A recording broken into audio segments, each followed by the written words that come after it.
সবাই দৌড়ে আসো, বাচ্চাটির লাশ ভেসে উঠেছে। করিমের ছেলের লাশ ভেসে উঠেছে। একজন লোকের চিৎকারে গ্রামের সবাই দৌড়ে আসলেন নদীর পাড়ে। সেখানে এসে সবাই দেখলেন সত্যি পানির উপর ভেসে উঠেছে একটা বাচ্চার লাশ। আপনারা হয়তো ভাবছেন নদীতে পানির উপরে বাচ্চার লাশ ভেসে উঠল কিভাবে। শুনুন তাহলে। এই গ্রামের নাম রূপপুর, আর গ্রামের পাশ দিয়ে বয়ে গেছে শুক নদী।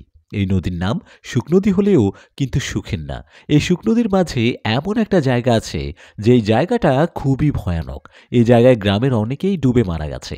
গ্রামের মুরব্বীরা বলতো এই জায়গাটায় পানির দেও মানে জিনেরা থাকে।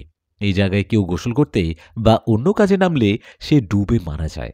আপনারা হয়তো বলতে পারেন ডুবে তো মানুষ এমনিও মারা যায়, কিন্তু এই জায়গায় কেউ ডুবে মারা গেলে তার লাশ কেউ খুঁজে পায় না। যে মারা যায় তার লাশ ২-৩ দিন পর আপনা আপনি ভেসে উঠে পানির উপরে। আজ থেকে ৪-৫ দিন আগের কথা। গল্পের শুরুতে যে বাচ্চাটার কথা বললাম, সে সহ আরও ২-৩ জন যাদের বয়স ৭-৮ হবে, এরা খেলা শেষে নদীর সেই জায়গায় গোসল করতে যায়। ওরা গোসল করার সময় হঠাৎ করে একটা বাচ্চা পানিতে ডুবে যায়। ওকে দেখে মনে হয়েছিল পানির নিচ থেকে ওকে কেউ টেনে নিয়ে গেছে। এটা দেখে তো বাকি বাচ্চারা ভয়ে উপরে উঠে দেয় এক দৌড়। ওরা এক দৌড়ে গ্রামে গিয়ে সবাইকে এই ঘটনাটা বলায়। গ্রামের সবাই দৌড়ে এসে নদীতে নেমে অনেক খোঁজাখুঁজি করে, কিন্তু সেই বাচ্চাটিকে আর কোথাও খুঁজে পাওয়া যায় না। গ্রামের সবাই মিলে খুঁজে যখন ওকে পাওয়া গেল না, তখন কান্নার রোল পড়ে গেল চারিদিকে। সেই বাচ্চার মা বাবা সহ আরও অনেকে কাঁদতে লাগলো নদীর পাড়ে। বাচ্চাটিকে খুঁজে না পাওয়ায় সবাই বুঝে গেল একে আর খুঁজে কোনো লাভ হবে না, এর লাশ ২-৩ দিন পর এমনিতে ভেসে উঠবে। কথা মতো সেটাই হলো। ২-৩ দিন পর এক বিকেলে একজন লোক ওদিক দিয়ে যাওয়ার সময় দেখেন সেই বাচ্চাটির লাশ ভেসে উঠেছে। এটা দেখে উনি গ্রামের সবাইকে ডাকায় গ্রামের সবাই দৌড়ে আসে নদীর পাড়ে। সবার মতো আমিও আসছি নদীর পাড়ে মামার সাথে। আমার নানা বাড়ি এই গ্রামেই। আমি আমার মামার সাথে নদীর পাড়ে আসতে দেখলাম নদীর ঠিক মাঝখানে সেই বাচ্চাটি ভেসে উঠেছে। নদীর পাড়ে অনেক লোকের ভিড়। বাচ্চাটিকে দেখে একজন নদীতে লাফ দিয়ে তার কাছে যায় ওকে উপরে নিয়ে আসতে, কিন্তু সেই বাচ্চাটা সেখান থেকে এক চুলও নড়ে না। যে পানিতে নেমেছে বাচ্চাটার লাশ উপরে উঠাতে, সে এত চেষ্টা করছে বাচ্চাটাকে নিয়ে আসার, কিন্তু মনে হচ্ছে বাচ্চাটার লাশ ওখানে আঠার মতো লেগে আছে। অনেক চেষ্টা করেও যখন বাচ্চাটিকে সেখান থেকে উপরে নিয়ে আসা যাচ্ছে না, তখন একজন মুরব্বী ডাক দিয়ে বললেন, ওকে এখন উপরে তোলা যাবে না, একটু পরে আজান হবে। আজান হলে ওকে এখান থেকে সরানো যাবে, উপরে তোলা যাবে। মুরব্বীর কথাই সেটাই করা হলো। আজানের জন্য সবাই অপেক্ষা করতে লাগলেন। এদিকে আমি মামাকে বললাম, মামা, ও মামা, এটা তো অনেক ভয়ঙ্কর দৃশ্য। ওই ছেলেটার লাশ উপরে উঠাতে পারছে না কেন? আমার কথা জবাবে মামা বলল, আর বলো না ভাগিনা, এর আগেও এরকম অনেকবার হয়েছে। বাড়ি যাওয়ার সময় তোমাকে সব খুলে বলবো, এখন চুপ করে দেখো। মামার কথায় সবার মতো আমিও অপেক্ষা করছিলাম কি হয় কি হয়। এভাবে বেশ কিছুক্ষণ অপেক্ষার পর আজানের ধ্বনি ভেসে আসলো। আজান হতেই দুজন নদীতে লাফ দিয়ে সে ছেলেটার কাছে গেল আর ছেলেটাকে নিয়ে উপরে উঠল। বাচ্চা ছেলেটাকে নিয়ে উপরে ওঠায় ওর মা বাবা সহ আরও অনেকে কান্না করতে লাগলেন। এদিকে রাতও হয়ে আসছে। এই ভেবে সবাই সেখান থেকে বাচ্চাটিকে নিয়ে গ্রামে চলে গেলেন। এদিকে আমিও মামা দুজনেই বাড়ির দিকে যাচ্ছি। তখন আমি মামাকে বললাম, আচ্ছা মামা, তুমি না বললে ওইখানে অনেকে ডুবে মারা যায়, তাহলে এই জায়গাটাকে সবাই এড়িয়ে চলে না কেন? আমার কথা জবাবে মামা বললেন, এই জায়গাটা যেমন তেমন জায়গা না রে ভাগিনা, এই জায়গাটা বড়ই অদ্ভুত। রাতুলে নদীর এই জায়গাটায় পানির নিচ থেকে একটা সোনার পুতুল ভেসে ওঠে। এই সোনার পুতুলটা নিতে অনেকেই লোভ করে। নদীতে নামলেই সে আর ফিরে আসে না। লোভে পড়ে অনেকেই মারা গেছে এই জায়গায়। মামার কথায় অবাক হয়ে বললাম, কি বলো, সত্যি নাকি সোনার পুতুল ভেসে ওঠে? মামা বলে, হ্যাঁ, আমি নিজেও কয়েকবার দেখেছি। ওগুলো দুষ্টু জিনের কাজ। ওরা লোভ দেখিয়ে মানুষকে আকৃষ্ট করে ওদের মেরে ফেলে। রাত অনেক হয়ে গেছে, চল তাড়াতাড়ি। মামার কথায় আমি আর কথা না বাড়িয়ে মামার সাথে বাড়িতে চলে গেলাম। মামা বাড়িতে যাওয়ার পর আমার কৌতূহল হলো, কিন্তু কৌতূহলটা কমেনি, বেড়ে গেছে। আমি মনে মনে ঠিক করি রাত গভীর হলে আমি যাব সেই নদীর পাড়ে। আমি দেখব সেই সোনার পুতুলটা কেমন। কথা মতো আমি রাতের খাবার শেষে শুয়ে পড়লাম। আমি কিন্তু ঘুমাইনি। এভাবে বেশ কিছুক্ষণ শুয়ে থাকার পর সবাই যখন ঘুমিয়ে যায়, তখন আমি আস্তে করে উঠে কোনো সাড়া শব্দ না করে বেরিয়ে পড়ি সেই নদীর দিকে। নিশিরাত, আকাশে সুন্দর চাঁদ উঠেছে। চাঁদের আলোতে আমি হেঁটে যাচ্ছি নদীর দিকে। আমি নানা বাড়ি থেকে বেরিয়ে কিছু দূর যাবার পর হঠাৎ পিছনে তাকিয়ে খেয়াল করলাম আমার পিছনে দুটো শিয়াল হেঁটে হেঁটে আসছে। সেই শিয়াল দুটোকে দেখে আমি থেমে যাওয়ায় ওরা আমাকে অন্যভাবে দেখছে। ওরা থেমে গেল। ওরা থেমে যাওয়ায় আমি আবারও হাঁটতে লাগলাম। এদিকে শেয়াল দুটো আবারও আমার পিছনে হাঁটতে লাগলো। আমি হাঁটলে ওরাও হাঁটে, আমি থেমে গেলেই ওরাও থেমে যায়। সেই শেয়াল দুটো এমন আচরণে আমি এবার ভয় পেয়ে যাই। এ কি? এরা তো একেকটা আমার পিছনে আসছে। এক তো নির্জন গ্রাম, তার উপর আবার আমি একা। এগুলো কি আসলে শেয়াল? নাকি শেয়ালরূপী কোনো জিন? আমার ভেতরে একটা ভয় কাজ করছে। মনের মধ্যে ভয় চলে আসলো মুহূর্তের মধ্যে। আমি শেয়াল দুটোকে দেখে ফোনের লাইট জ্বালিয়ে দাঁড়িয়ে পড়লাম। কেননা আমি হাঁটার সময় যদি পিছন থেকে শেয়াল দুটো আক্রমণ করে, তখন কি হবে? আমি দাঁড়িয়ে আছি। চুপ করে ওদিকে শেয়াল দুটোও দাঁড়িয়ে আছে আমার পিছনে। এমন সময় হঠাৎ করে কোথা থেকে জানি ভেসে আসলো কুকুরের ডাক। কুকুরের ডাক ভেসে আসায় সেই শেয়াল দুটো দৌড়ে চলে গেল পাশে থাকা জঙ্গলের ভিতর। কুকুরের ডাকে শেয়ালগুলো পালানোর পর আমার ভয় কেটে গেল। ওগুলো তাহলে কোনো জিন ছিল না, নর্মাল কোনো শেয়াল ছিল। যাই হোক, শেয়াল দুটো চলে যাবার পর আমি সেখানে আর দেরি না করে সোজা চলে যাই নদীর পাড়ে, সেই জায়গার কাছে যেখানে পানির উপরে সোনার পুতুল ভেসে ওঠে। আমি সেখানে যাবার পর সেই জায়গা থেকে একটু দূরে একটা ঝোপের আড়ালে লুকিয়ে সেই নদীর দিকে তাকিয়ে রইলাম। এভাবে আমি সেদিকে তাকিয়ে আছি তো আছি। এভাবে ১ থেকে ১.৫ ঘন্টা কেটে যাবার পর আমি হঠাৎ দেখতে পাই পানির উপর থেকে আস্তে আস্তে একটা আলোর ঝলকানি ভেসে উঠছে। সেই আলোর ঝলকানিটা ভেসে ওঠার পর আমি দেখতে পারি এটা কোনো আলোর ঝলকানি না। এটা সেই সোনার পুতুলটা যেটা থেকে আলো বেরোচ্ছে। মামার মুখে এটার গল্প শুনেছি, কিন্তু এখন নিজের চোখে দেখে ভয়ও করছে, ভালোও লাগছে। আমি কোনো সাড়া শব্দ না করে সেখানে চুপ করে বসে আছি। আমি আরো দেখলাম সেই সোনার পুতুলটা ভেসে ওঠার একটু পর সেখানে একটা সুন্দর বাচ্চা ভেসে উঠল। বাচ্চাটার মাথায় একটা চকচকে সোনার মুকুট পরা। সুন্দর বাচ্চা ও সেই পুতুলটা দেখে আমার কোনো ভয় করেনি। আমার ভয় করে তখন যখন আমি দেখলাম সেই বাচ্চাটির পিছনে ভেসে উঠল দুটো ভয়ঙ্কর জিন। সেই জিন দুটোকে দেখে ভয়ে আমার শরীর কাঁপতে শুরু করলো। এদিকে এমন অবস্থায় আমি দেখলাম সেই বাচ্চাটির চারিদিকে পানি ঘুরপাক সৃষ্টি হলো। মনে হচ্ছে পানি বাচ্চাটির চারপাশে ঘুরছে আর বাচ্চাটি সেই পুতুলটা নিয়ে খেলা করছে। এমন দৃশ্য দেখার পর আমি আর সেখানে ঠিক থাকতে পারিনি। আমি বুঝতে পারছি আমি যে এখানে লুকিয়ে লুকিয়ে দেখছি, এটা যদি ওরা কোনোভাবে বুঝতে পারে তাহলে আমাকে এখানেই মেরে ফেলবে। এসব চিন্তা করে আমি সেখান থেকে খুব সাবধানে বের হয়ে এক দৌড়ে নানা বাড়িতে চলে আসি। নানা বাড়িতে এসে রুমে গিয়ে দরজা লাগিয়ে ঘুমিয়ে পড়ি। পরের দিন সকালে মামার ডাকে ঘুম ভেঙে যায় আমার। আমার ঘুম ভেঙে যেতেই মামা বলে, সর্বনাশ হয়েছে ভাগিনা, তাড়াতাড়ি চল, নদীর পাড়ে যেতে হবে, একটা ঘটনা ঘটেছে। সেখানে সবাই আসছে শুনলাম, মেম্বার সাহেবও আসছে সেখানে। মামার কথায় বুকের ভিতর ধুকপুক করে উঠল। আমি তো রাত্রিবেলা গিয়েছিলাম নদীর পাড়ে, এতে আবার কোনো সমস্যা হলো নাকি? এসে ভাবতে ভাবতে মামাকে বললাম, কি হয়েছে মামা, নদীর পাড়ে কি হয়েছে? আমার কথায় মামা বললেন, চল আগে, সেখানে গেলেই জানতে পারবো। মামার কথায় ভয়ে ভয়ে ওনার সাথে চলে গেলাম নদীর পাড়ে। সেখানে যাবার পর দেখলাম অনেক মানুষ জড়ো হয়েছে সেখানে। আমিও মামা সেখানে যাবার পর শুনলাম এক অবাক করা ঘটনা। গতরাতে বাজি ধরে এখানে আসে একটা ছেলে। ছেলেটা এখানে আসার পর আর ফিরে যায়নি, এখানেই ডুবে যায়। সে ছেলে দুজন বন্ধু সেখানে উপস্থিত ছিলেন। ওরা মন খারাপ করে বলেন, আসলে ও জিন ভূতে বিশ্বাস করতো না। এখানে রাত হলে পানিতে সোনার পুতুল ভেসে উঠে, এটাও বিশ্বাস করেনি। তাই ওর সাথে বাজি ধরি। ও এখানে আসে আর পানিতে নেমে সেই পুতুলটা নিতে যায়। সেই পুতুলটা নিতে পানিতে নামার পর ডুবে যায়। আমরা সেখানে যাবার পর আরও জানতে পারি যে ছেলেটা গতরাতে ডুবে গেছে। সে হলো এই মেম্বার সাহেবের ছেলে। মেম্বারের ছেলে ডুবে গেছে, বিষয়টা বুঝতে পারছেন? মেম্বার ছেলেকে হারিয়ে একদম পাগলের মতো ছটপট করছেন। ছেলে পানিতে ডুবে যাওয়ায় ডুবুরিদের নিয়ে আসেন। ডুবুরি আসার পর অনেক খোঁজাখুঁজি করেন, কিন্তু তাকে কোথাও খুঁজে পান না। এমন অবস্থায় গ্রামের একজন মেম্বার সাহেবকে বলেন, মেম্বার সাহেব, এই ডুবুরিরা কিছুই করতে পারবে না, আপনারা জালাল ডুবুরিকে নিয়ে আসেন। জালাল ডুবুরির কথা শুনে মামাকে জিজ্ঞেস করলাম, মামা, এই জালাল ডুবুরি আবার কে? আমার কথায় মামা বললেন, ভাগিনা, এই জালাল ডুবুরির বাড়ি পাশের গ্রামে। ওনার একটা বিশেষ গুণ আছে, উনি এক ডুবে পানির নিচে ১.৫-২ ঘন্টা থাকতে পারে। এই গুণটা উনি এমনি এমনি পাননি। একদিন নদীর পাড়ে সাপ রূপে চলাফেরা করার সময় বিপদে পড়ে একটা জিনের বাচ্চা জালাল ডুবুরি ওই বাচ্চাটিকে বাঁচানোর ফলে জিনেরা ওনার উপর খুশি হয় আর ওনাকে এই বিশেষ গুণটা দান করেন। জিনের গুণ নেবার পর আল্লাহর রহমতে উনি পানির নিচে অনেক সময় ধরে থাকতে পারেন।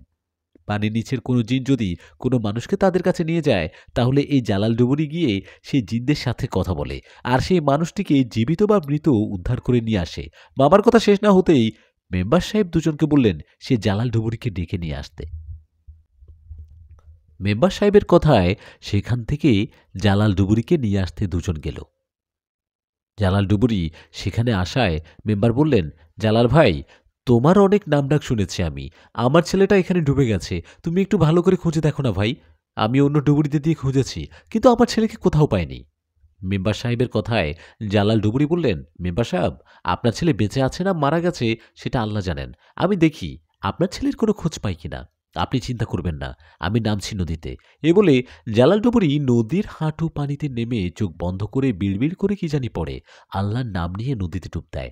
জালাল ডুবুরি ডুব দেওয়ার পর উপরে থাকা আমরা সবাই অপেক্ষা করতে থাকি যে কি হয় সেটা দেখার জন্য। এভাবে অপেক্ষা করতে করতে কেটে যায় ১ ঘন্টা। ১ ঘন্টা একটা মানুষ কিভাবে পানির নিচে থাকতে পারে এসব ভাবছি আমি। এমন অবস্থায় হঠাৎ করে জালাল ডুবুরি উপরে ভেসে উঠলেন, আর সাথে করে নিয়ে আসে মেম্বার সাহেবের ছেলের লাশ। ছেলের লাশ দেখে মেম্বার সাহেব ও তার স্ত্রী সহ অনেকেই কান্না করতে থাকে। এদিকে জালাল ডুবুরি উপরে উঠার পর গ্রামের অনেকেই জিজ্ঞেস করে, জালাল, তুমি পানির নিচে এতক্ষণ ডুবেছিলা কিভাবে? আর মেম্বার সাহেবের ছেলের লাশটি বা পেলে কোথায়? গ্রামের অনেকের কথা জবাবে জালাল ডুবুরি একটা অবাক করা কথা বলেন। জালাল ডুবুরি বলেন, আমি যখন পানির গভীরে গিয়ে মেম্বার সাহেবের ছেলেকে খুঁজতে থাকি, তখন হঠাৎ আমি দেখি আমার ডান ও বাম পাশেই মাছের মতো দুটো অবয়ব দাঁড়িয়ে আছে। ওদের মুখ ছিল বানরের মতো, কিন্তু নিচের দিকে মাছের মতো। এরকম দুটো অবয়ব আমাকে ধরে পানির আরো গভীরে যেতে থাকে। এভাবে কিছুক্ষণ পর আমি এক অজানায় চলে যাই। আমি দেখি পানির নিচে একটা জায়গা, যেখানে যাবার পর আমি নিঃশ্বাস নিতে পারছিলাম। আমি সেখানে যাবার পর ওখানে অনেক জিনদের দেখতে পাই। ওই জিনদের যে সর্দার, তখন উনি আমাকে বলে, জালাল, কেমন আছো? অনেকদিন পর তোমার সাথে আমার দেখা। তুমি একদিন আমার ছেলের জীবন বাঁচিয়েছ। তাই আমরা তোমাকে একটা বিশেষ গুণ দিয়েছি। তুমি এখানে কেন আসছো? আমি জানি তুমি ওই ছেলেটাকে নিতে আসছো, তাই না? কিন্তু তুমি তো ওকে নিয়ে যেতে পারবে না। ও অনেক লোভী। ও আমাদের পূর্বপুরুষের সম্পদ। ওই সোনার পুতুলটার উপর লোভ দিছে। গভীর রাতে ও এই নদীর পাড়ে এসে আমাদের সম্পদ সোনার পুতুলটা নিয়ে যেতে চেয়েছে। তাই আমরা ওকে আমাদের কাছে নিয়ে আসি আর ওকে মেরে ফেলি। জিন সর্দারের কথায় আমি ওদের বলি, আপনারা তো ওকে মেরেই ফেলেছেন। ওর মা বাবা সহ আরো অনেকেই ছেলেটার জন্য কান্না করছে। আপনারা অন্তত ওর লাশটা আমাকে দিয়ে দিন। আমার কথায় তখন জিন সর্দার বলেন, ঠিক আছে, তোমার কথা আমি রাখলাম। তুমি ছেলেটার লাশ নিয়ে যাও, আর সবাইকে বলে দাও এই জায়গায় যেন কেউ গোসল বা অন্য কাজে নেমে আমাদের ডিস্টার্ব না করে। যদি ডিস্টার্ব করে তাদেরকে আমরা মেরে ফেলব। জালাল ডুবুরির মুখে কথাগুলো শুনে সবাই অনেক অবাক হয়। আমিও অনেক অবাক হই, কেননা এরকম ঘটনা আমি জীবনে প্রথম শুনলাম। এদিকে মেম্বার সাহেবের ছেলের লাশ নিয়ে তারা চলে যায়। আমিও মামার সাথে ফিরে যাই নানা বাড়িতে। নানা বাড়িতে গিয়ে সেখানে আরও ২ দিন থাকার পর আমি বাড়িতে চলে যাই। বাড়ি যাবার পর আমার বন্ধুদের এই ঘটনা বলায় ওরা অনেক অবাক হয়ে বলে, রাসেল, কি বলিস? এটা কি সত্যি ঘটনা নাকি মিথ্যে? বন্ধু রাসেলের কথায় আমি বললাম, আরে, মিথ্যা না, আমি নিজে দেখেছি এসব। রাসেল এগুলো বিশ্বাসই করতে চায় না। আমি তাকে আশ্বস্ত করি। নদীর ওই জায়গায় রাত হলে সোনার পুতুল ভেসে ওঠে। আরাফাত বলে, নিশাত, তুই আমাদের বানিয়ে বানিয়ে গল্প বলছিস না তো? আমি বলি, না রে ভাই, আমি সত্যি বলছি। রাসেল বলে, আচ্ছা তাই? তাহলে চল, আমাদেরকে ওখানে নিয়ে যা, আমরাও দেখব। রাসেলের কথায় ওকে বললাম, এই না, এই কথা ভুলেও মুখে আনবি না। ওই জায়গাটা অনেক ভয়ঙ্কর। ওখানে যাওয়া যাবে না। বিউটি বলে, কেন নিশাদ? ওখানে গেলে কি হবে? আমরা শুধু ওখানে গিয়ে দূর থেকে লুকিয়ে লুকিয়ে দেখব। দেখেই চলে আসব। বিউটির কথায় আমি বললাম, কি কি বলে, তুমি কি সত্যি যাবে ওখানে? বিউটি বলে, হ্যাঁ যাব। তোমার কথা শুনে আমার খুব দেখার ইচ্ছে করছে ওই জায়গাটা। আমি কখনো এসব জিনপরি বা তাদের কোনো কিছু দেখিনি। আমার বাবা একজন কবিরাজ, তবুও আমি এসব কিছু দেখিনি। বিউটির কথায় ওকে বললাম, ঠিক আছে, তুমি যেতে চাইছো তাহলে আমি আর কি বলবো, আমি রাজি। আরাফাত বলে, এখন তো রাজি হবাই। যে বলছে ওর কথা তো ভালোও লাগবেই, তাই না? ওকে তো নিয়ে যেতে মন চাবেই। আমি বলি, আরে বিষয়টা তেমন না, তোরা যেতে চাইছিস তাই আর কি রাজি হলাম। তবে আবারও বলছি, জায়গাটা কিন্তু ভয়ঙ্কর। আর আমরা সেখানে দিনের বেলা গেলে কিছুই দেখতে পাবো না। সেখানে রাতে যেতে হবে। আমার কথায় রাসেল, আরাফাত, বিউটি সবাই রাজি হলো। সবাই রাজি হওয়ায় আমরা ঠিক করলাম আগামীকাল সন্ধ্যায় যাব সেই জায়গায়। কথা মতো সেটাই করলাম। পরের দিন সন্ধ্যা হবার আগেই আমরা রওনা করলাম সেই নদীর পাড়ের দিকে। বেশ কিছুক্ষণ পর সন্ধ্যার দিকে আমরা পৌঁছে গেলাম নদীর সে জায়গায়। সেখানে যাবার পর একটু দূরে আমরা অপেক্ষা করতে লাগলাম। ওখানে ঝোপের আড়ালে আমরা বসে আছি। এদিকে রাসেল তখন বলেছেন, কিরে নিষাদ, কই? এখানে তো কিছুই দেখছি না। রাসেলের কথার জবাবে ওকে বললাম, আরে, রাত আরেকটু গভীর হোক, দেখতে পাবি। চুপ করে বসে থাক। আমার কথায় ওরা সবাই চুপ হয়ে রইল। এদিকে আরও কিছুক্ষণ পর পানির নিচ থেকে ভেসে উঠল সেই সোনার পুতুলটা। সেই পুতুলটা ভেসে ওঠায় রাসেল আরাফাত বিউটি সবাই অবাক হয়ে দেখতে লাগলো। এদিকে সেই সোনার পুতুলটা ভেসে ওঠার একটু পর সেখানে আরও কয়েকটা অবয়ব ভেসে উঠল। আমরা দূর থেকে ঝোপের আড়াল থেকে দেখছি এসব। হঠাৎ আমরা দেখলাম নদীর উপরের তীরে দুটো কালো অবয়ব একটা মেয়েকে টেনে ওই নদীতে নামানোর চেষ্টা করছে। এসব দেখে আমি বললাম, আরে দেখ ওদিকে কে ওরা, একটা মেয়েকে টেনে পানিতে নামানোর চেষ্টা করছে। আমার কথা শেষ হতে না হতে আরাফাত বলল, আরে বিউটি কোথায়? নিশাত, বিউটি কই? আরাফাতের কথায় পিছনে তাকিয়ে দেখি বিউটি আমাদের সাথে নেই। সর্বনাশ, তাহলে ওই মেয়েটাই বিউটি। এই ভেবে সামনে পিছনে না ভেবে ঝোপের আড়াল থেকে বেরিয়ে দৌড়ে সেখানে গেলাম। আমরা সেই অবয়ব দুটো মেয়েটার কাছে যেতে দেখলাম এই মেয়েটা আর কেউ না, এটাই বিউটি। আমরা ওর কাছাকাছি যেতে সেই অবয়ব দুটো বিউটিকে নদীতে নামাতে সক্ষম হয়, আর আমরা কিছু বুঝে ওঠার আগে ওরা বিউটিকে পানির নিচে নিয়ে যায়। আমরা শেষবার শুধু বিউটির একটা কথাই শুনেছি। বিউটি বলছে, নিশাত বাঁচাও আমাকে। কথাটা বলা শেষ হতেই ও পানির নিচে ডুবে যায়। বিউটি ডুবে যাওয়ার সাথে সাথে সেখানে সব স্বাভাবিক হয়ে যায়। সেখানে কোনো পুতুল বা অবয়ব আর দেখা যায় না। আমাদের চোখের সামনে এরকম একটা ঘটনা ঘটায় আমরা যেন পাথর হয়ে গেছি।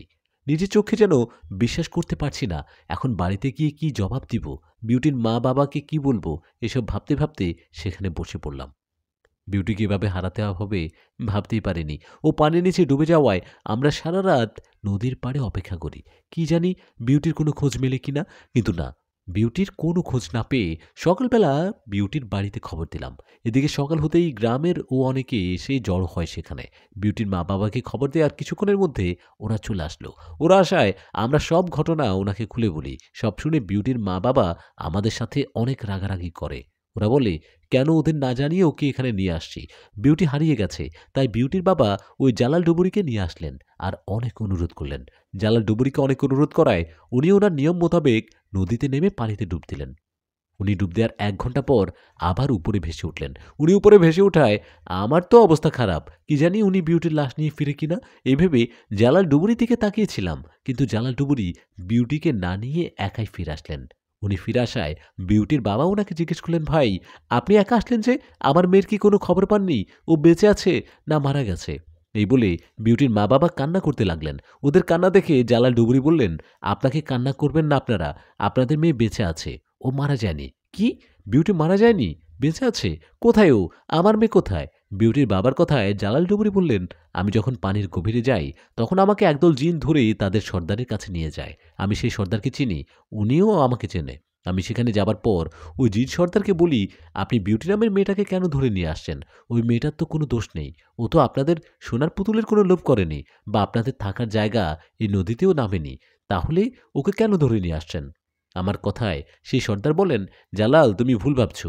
ওই মেয়েটাকে আমি বা আমাদের গোত্রের কেউ ধরে নিয়ে আসেনি। ওই মেয়েটাকে ধরে নিয়ে গেছে ইফরিত গোত্রের জিনেরা। তুমি হয়তো ভাবছো এই পানির নিচে শুধু আমাদের বসবাস। এটা না। তোমাকে যদি সহজভাবে বলি, এটা আমাদের জিনদের দুনিয়া। এখানে নানা গোত্রের জিনেরা বাস করে। একেক গোত্রের থাকার জায়গা আলাদা আলাদা। আমরা ওই মেয়েকে ধরে নিয়ে আসিনি। ওই মেয়েটাকে ইফরিত গোত্রের জিনেরা ধরে নিয়ে গেছে। আর ইফরিত গোত্রের জিনেরা অনেক শক্তিশালী। ওদের সাথে আমরা পারবো না। ওরা কেন মেয়েটাকে ধরে নিয়ে গেছে, এর কারণ কি, সেটা আমি বা আমার গোত্রের কেউ বলতে পারবে না। বললে ওদের সাথে আমাদের শত্রুতা শুরু হবে। আমি মেয়েটার ব্যাপারে বেশি কিছু বলতে পারবো না। শুধু এতটুকু বলতে পারবো, মেয়েটা মারা যায়নি, ও বেঁচে আছে। জালাল, তুমি আমার পরিচিত, তাই তোমাকে সবটা বললাম। তুমি চলে যাও। ইফরিত জিনদের কাছে তুমি যেও না। ওরা তোমার উপর রেগে তোমার ক্ষতি করতে পারে। তোমার ভালোর জন্য বলছি, তুমি ফিরে যাও। জালাল ডুবুরির মুখে কথাগুলো শুনে আমরা সবাই বেশ অবাক হই। বিউটিকে সেই ইফরিত গোত্রের জিনেরা কেন ধরে নিয়ে যাবে? ওর সাথে ওদের শত্রুতা কিসের? জালাল ডুবুরির কথা শুনে বিউটির মা বাবা কি জানি ভাবতে লাগলেন মনে মনে। এরা ঠিক কিছুক্ষণ পর ওরা চলে গেলেন বাড়িতে। বিউটির মা বাবা বাড়িতে যাওয়ার পর গ্রামের সবাই চলে গেলেন সেখান থেকে। সবাই চলে যাওয়ায় কিন্তু আমিও কোথাও যাইনি। আমি তখন জালাল ডুবুরিকে বলি, চাচা আপনাকে একটা কথা বলবো, রাখবেন? আমার কথায় উনি জিজ্ঞেস করায় আমি বললাম, আমি যাব জিনদের দুনিয়ায়। আমি জিনদের দুনিয়ায় যাওয়ার কথা শুনে উনি বললেন, কি বলো, পাগল হলে নাকি? যাও বাড়িতে ফিরে যাও, এসব এত সহজ না বাবা। ওনার কথায় আমি ওনার হাত ধরে বললাম, চাচা আমি জানি এটা সহজ নয়, কিন্তু আমি আমি যাব। আমার এটা করতে হবে। আমি বিউটিকে ভালোবাসি। ভালোবাসা ছাড়াও ও আমার জন্য এখানে আসছে, আমার জন্য বিপদে পড়ছে। আমি ওকে বাঁচাতে যা হয় করব। এতে আমার মৃত্যু হলে হবে। আপনি দয়া করে আমাকে জিনদের দুনিয়ায় যাওয়ার জন্য সাহায্য করুন। আমার কথা ও অনুরোধ উনি বললেন, "আসো, আমার সাথে আসো।" এই বলে উনি আমাকেও আমার বন্ধু রাসেল ও আরাফাতকে নিয়ে উনার বাড়িতে গেলেন। সেখানে যাবার পর উনি বললেন, "তোমাদের সাহস দেখে আমি অবাক হচ্ছি। তুমি যেহেতু এত করে অনুরোধ করছো, আমি তোমাকে আমার পরিচিত জিনদের সাথে কথা বলিয়ে দিব। পরে ওরা যা হয় করবে, এর বেশি আমি তোমাকে কোনো সাহায্য করতে পারব না।"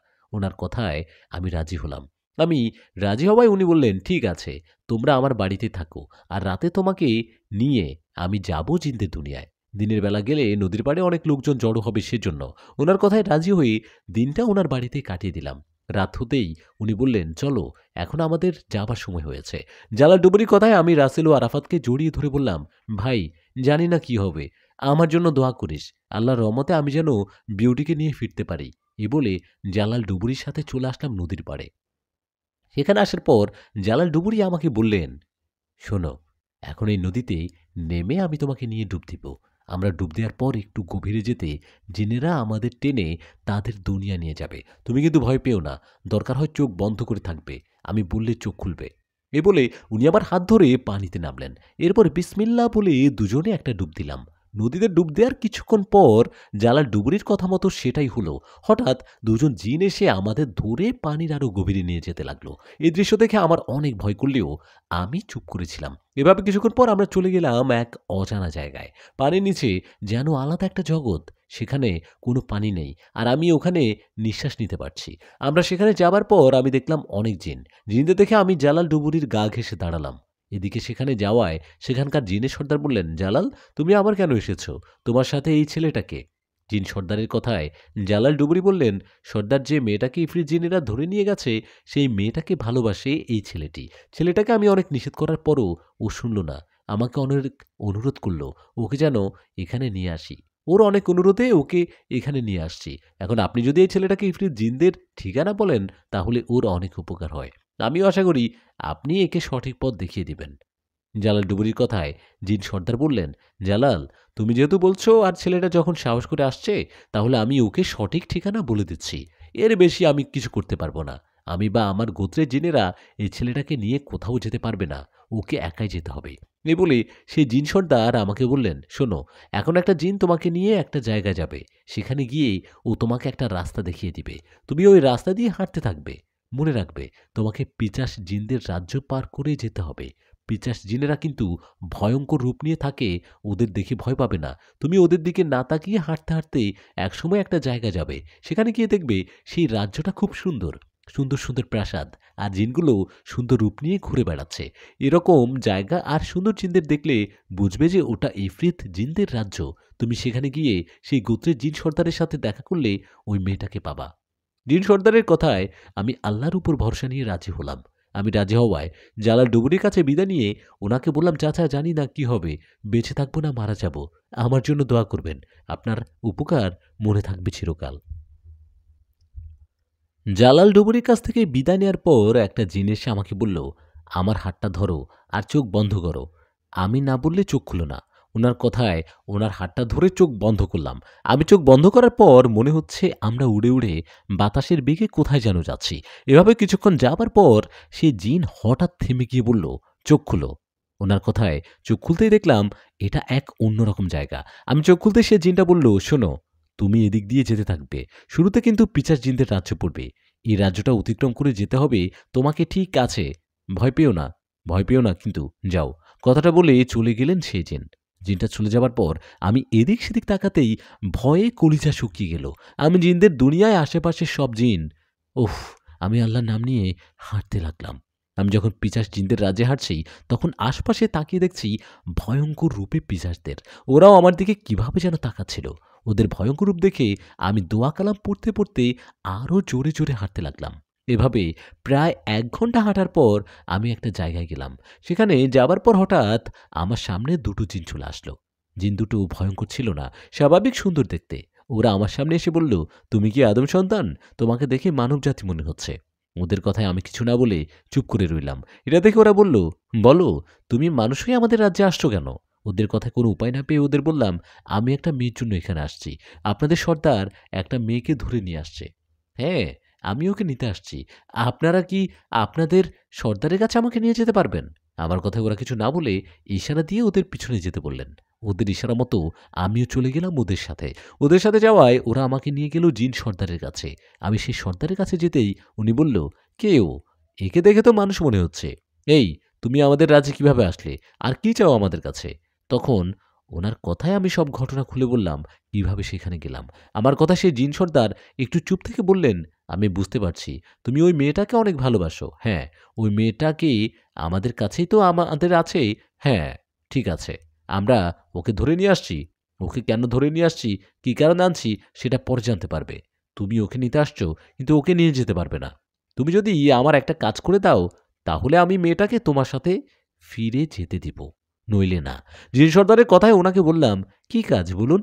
আমার কথায় জিন সর্দার বললেন, "এই যে আমাকে দেখছো, আমি কিন্তু এই রাজ্যের সর্দার। আমি এখনো সর্দার হইনি। আমার বাবা হলেন আসল সর্দার। আমার বাবা না থাকার কারণে আমি এই জিনদের সর্দার হয়ে দায়িত্ব পালন করছি। আমার বাবাকে বন্দি করে রেখেছে। আমার বাবা একটা বাক্সের ভিতর বন্দি। ওনাকে বন্দি করে মাটির নিচে পুঁতে রেখেছে আজ থেকে ১০০ বছর আগে। ১০০ বছর ধরে আমার বাবা বন্দি। আর কোনো মানুষ জিনকে বন্দি করলে সেটা মানুষ আর সৃষ্টিকর্তা ছাড়া কোনো জিন মুক্ত করতে পারে না। আমরা আমার বাবাকে মুক্ত করতে পারবো না। এটা কোনো মানুষ পারবে। তুমি যদি এই কাজটা করো, তাহলে এই মেয়েটাকে ছেড়ে দিব। সাথে অনেক উপহারও দিব।" বিউটিকে বাঁচাতে আমি ওনার কথায় রাজি হলাম আর বললাম, "কোথায় আছে আপনার বাবা?" তখন উনি আমাকে একটা পুরনো রাজবাড়ির কথা বললেন। যে রাজবাড়িটা আমি চিনি, ওটা আমাদের এলাকায়। জি সর্দার বলেন, সেই রাজবাড়ির একটা জায়গায় মাটির নিচে আমার বাবা বন্দী। আমার জিনেরা তোমাকে জায়গাটা দেখিয়ে দিবে। তুমি সেখানকার মাটি খুঁড়ে সেই বক্সটা আমার কাছে নিয়ে আসবে। তুমি ওটা নিয়ে আসতে পারলে এই বিউটি নামে মেয়েটাকে ছেড়ে দিব।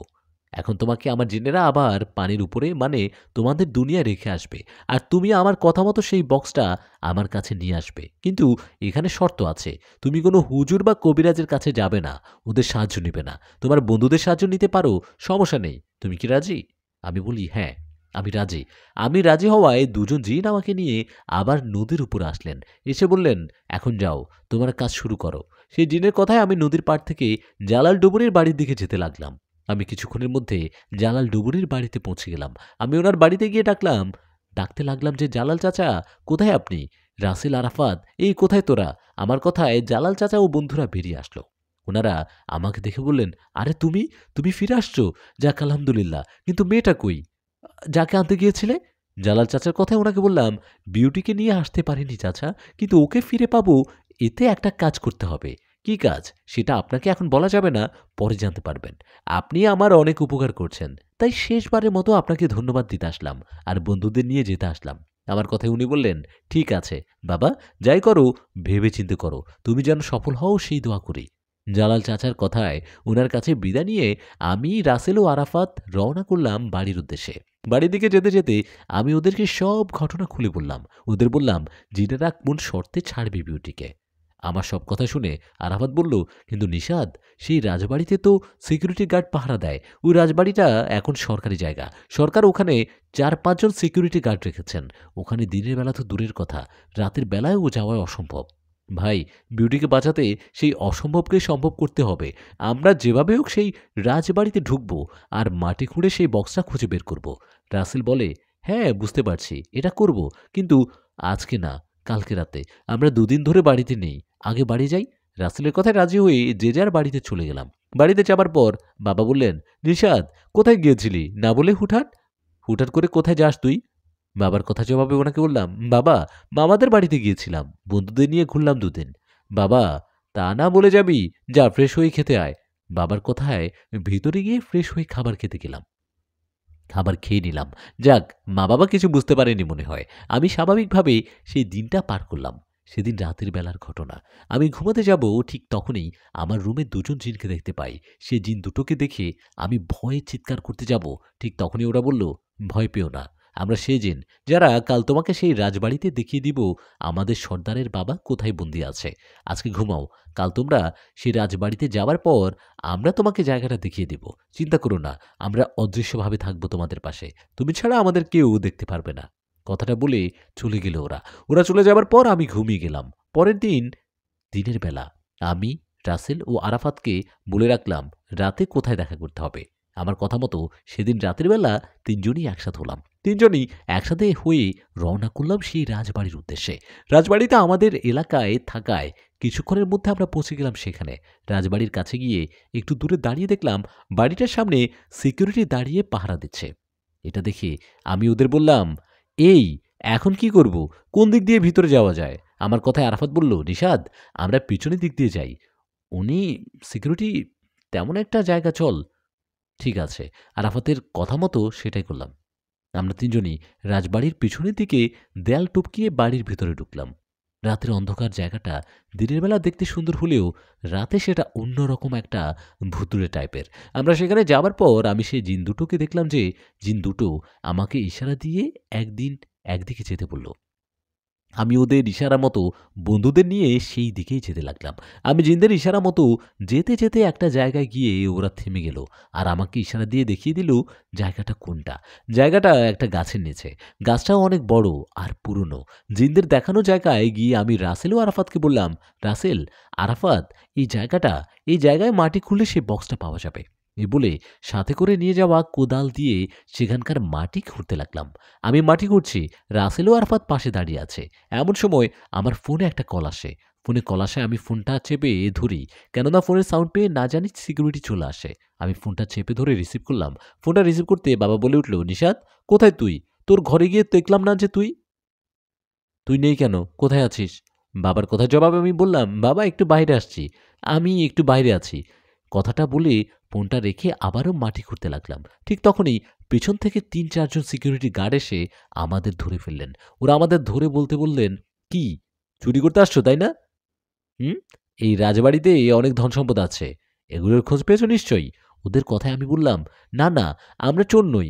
আমরা তো এমনি আসছি। রাতের বেলা রাজবাড়িটা কেমন লাগে সেটা দেখতে। আমার কথায় ওরা বলল, তাহলে মাটি খুঁড়ছো কেন? তোমাদের মতলব খারাপ। তোমাদের পুলিশে দিব। কথাটা বলে ওরা পুলিশকে খবর দিলেন। আর পুলিশ এসে আমাদের ধরে নিয়ে গেলেন। পুলিশ আমাদের ধরে নিয়ে যাওয়ার পর মনে হলো সব শেষ হয়ে গেল। থানায় বসে বসে ভাবতে লাগলাম, আমি কি তাহলে বিউটিকে বাঁচাতে পারবো না? এদিকে তখনই সেই জিন দুটো আসলো আর আমাকে বলল, কি, তুমি তো পারলে না, এখন কি করব আমরা? আমরা কি ওই বিউটি মেয়েটাকে মেরে ফেলবো?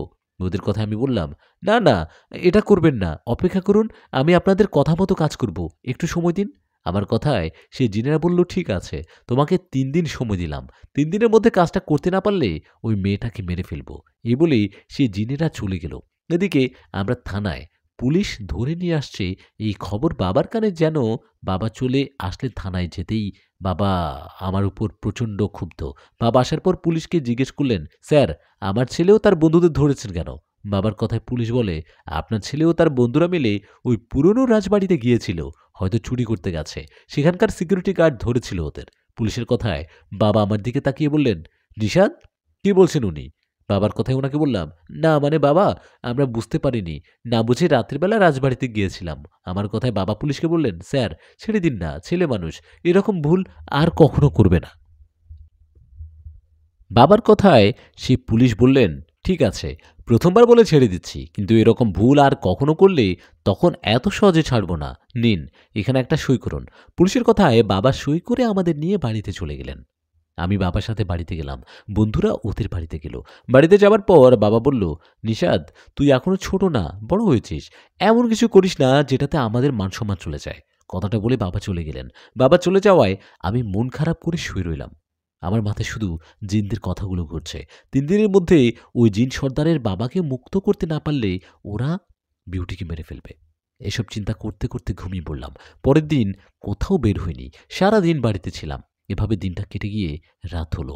রাত হতেই আমি না ঘুমিয়ে জেগেছিলাম, কেননা আমি আজ রাতে সেই রাজবাড়িতে একাই যাব। এতে যা হয় হবে, যেই কথা সেই কাজ। রাত গভীর হতেই আমি খুব সাবধানে বেরিয়ে পড়লাম সেই রাজবাড়ির দিকে। রাতের অন্ধকার, আমি হাঁটছি। হঠাৎ রাস্তায় সে জিন দুটোর সাথে দেখা। জিন দুটোকে দেখে বললাম, শুনুন, আপনাদের একটা কাজ করতে হবে। রাজবাড়িতে যত সিকিউরিটি আছে সবাইকে ঘুম পাড়িয়ে দিবেন। পারবেন তো? আমার কথা সেই জিন দুটো বলল, এটা তো নিয়মের বাহিরে, তবে যাও, তোমার কথাই হবে। আমরা ওদের ঘুম পাড়িয়ে দিব। তুমি যাও, আমাদের কথা মতো কাজ করো। ওদের কথায় আমি কিছুক্ষণের মধ্যে চলে গেলাম সেই বাড়িতে। আমি রাজবাড়িতে যাবার পর দেখলাম সেখানকার সিকিউরিটি গার্ডেরা ঘুমাচ্ছে। আমি এই সুযোগে গতরাতের দেখানো জায়গায় গিয়ে আমি মাটি খুঁড়তে লাগলাম। এভাবে বেশ কিছুক্ষণ মাটি খুঁড়তে খুঁড়তে আমি দেখতে পেলাম একটা বাক্স। আমি বক্সটা দেখে সেটা নিতে যাব, ঠিক তখনই সেখানে ঝড় শুরু হলো। আর ঝড়ের মাঝে সেখানে চলে আসলো কয়েকটা জিন। আমি সেই জিনদের দেখে থতমত খেয়ে দাঁড়িয়ে গেলাম। সেই জিনগুলো এসে একজন আমাকে বলল, "দাঁড়াও, ভুলেও ওই বক্সটাতে হাত দিবে না বা ওটা খুলবে না।" ওই জিনদের কথায় আমি বললাম, "কেন? এটা তো আপনাদের সর্দারের বাবা বন্দী, খুলব না কেন?" আমার কথা শুনে একজন জিন দুটো জিনকে বললেন, "ওকে ধরে নিয়ে আসো।" সেই জিনের কথা মতো দুজন জিন এসে আমাকে ধরল। আর আমি যে মাটি খুললাম সেগুলো আবার ভরাট করে দিল। ওদের এমন আচরণ দেখে আমি কিছুই বুঝতে পারছি না। ওরা আমাকে ধরার পর আমি যেন স্বপ্নের মধ্যে হারিয়ে গেলাম। আমি বুঝতে পারছি আমি আকাশে উড়ছি। এর ঠিক কিছুক্ষণ পর আমার মনে হলো আমি গভীর কোনো সমুদ্রের নিচে চলে যাচ্ছি। এরকমভাবে বেশ কিছুক্ষণ পর সেই জিনেরা আমাকে নিয়ে যায় একটা সুন্দর রাজ্যে। সেই জায়গাটা এত সুন্দর যেটা বলে বোঝানো যাবে না। আমি সেখানে যাবার পর দেখলাম খুব সুন্দর সুন্দর প্রাসাদ। এত সুন্দর জায়গা দেখে আমি জিনগুলোকে বললাম, "আপনারা কারা? এটা কোন জায়গা? আমাকে আপনারা ধরে নিয়ে আসলেন কেন?" আমার কথায় ওরা বলল, "আমাদের নতুন রানীমার আদেশে আপনাকে ধরে নিয়ে আসছি।" রানীমা? কে আপনাদের রানীমা? আমার কথায় ওরা আমাকে খুব সুন্দর ও বড় একটা প্রাসাদে নিয়ে গেল। আমি সেখানে যাওয়ার পর দেখলাম অনেক জিন ও পরী। আমি দাঁড়িয়ে আছি। এমন সময় কয়েকজন পরীর মাঝে আরেকটা পরী যার মাথায় মুকুট পরা ছিল, উনি মনে হয় এদের রানীমা। পরীদের সাথে সেই রানীমা আমার দিকে এগিয়ে আসতে লাগলো। উনি আমার একটু কাছে আসতেই আমি চমকে উঠলাম। কেননা ওনাকে দেখতে বিউটির মতো লাগছে। আমি অবাক হয়ে এক দৃষ্টিতে ওনার দিকে তাকিয়ে আছি। এমন সময় উনি কাছে এসে বলল, "ওকে নিয়ে আমার রুমে আসো। আমি একাকী কথা বলব ওর সাথে।" রানীমার কথায় আমাকে একটা রুমে নিয়ে যাওয়া হলো। রুমটা বেশ সুন্দর। আমি সেখানে যাবার পর রানীমা ওখানে গেলেন। রুমে উনি আর আমি একা। আমি রুমে যাওয়ার পর উনি আমাকে দিকে তাকিয়ে বললেন, "নিশাত, আমাকে চিনতে পারছো?" উনার কথায় মাথা নিচু করে বললাম, "আপনি তো জিনপরীদের রানীমা। আপনাকে কিভাবে চিনব? তবে আপনি আমার ভালোবাসার মানুষ, বিউটির মতো দেখতে।" আমার কথায় উনি বলল, "নিশাত, আমি বিউটির মতো দেখতে না, আমি তোমার বিউটি।" "কি? তুমি আমার বিউটি মানে? তুমি জিনদের রানীমা?" "না, না, তুমি তুমি আমার বিউটি হতে পারো না।" আমার কথায় বিউটি বললেন, "নিশাত, বসো। এখানে আমি তোমাকে সব ঘটনা খুলে বলছি। আসলে তুমি ভাবছো জিনেরা আমাকে ধরে নিয়ে এসে বন্দি করে রাখছে? কিন্তু না, ওরা আমাকে ধরে নিয়ে আসছে কেননা আমি ওদের সন্তান। আমার আসল মা-বাবা এই রাজ্যের সর্দার। আমি জিনের সন্তান।" "কি? তুমি জিনের সন্তান? তুমি মানুষ না?" বিউটি বলে, "না, আমি মানুষ না। হ্যাঁ, এত বছর আমি মানুষের সাথে ছিলাম। আমি যাকে মা-বাবা ভাবতাম, ওরা আমার আসল মা-বাবা না।"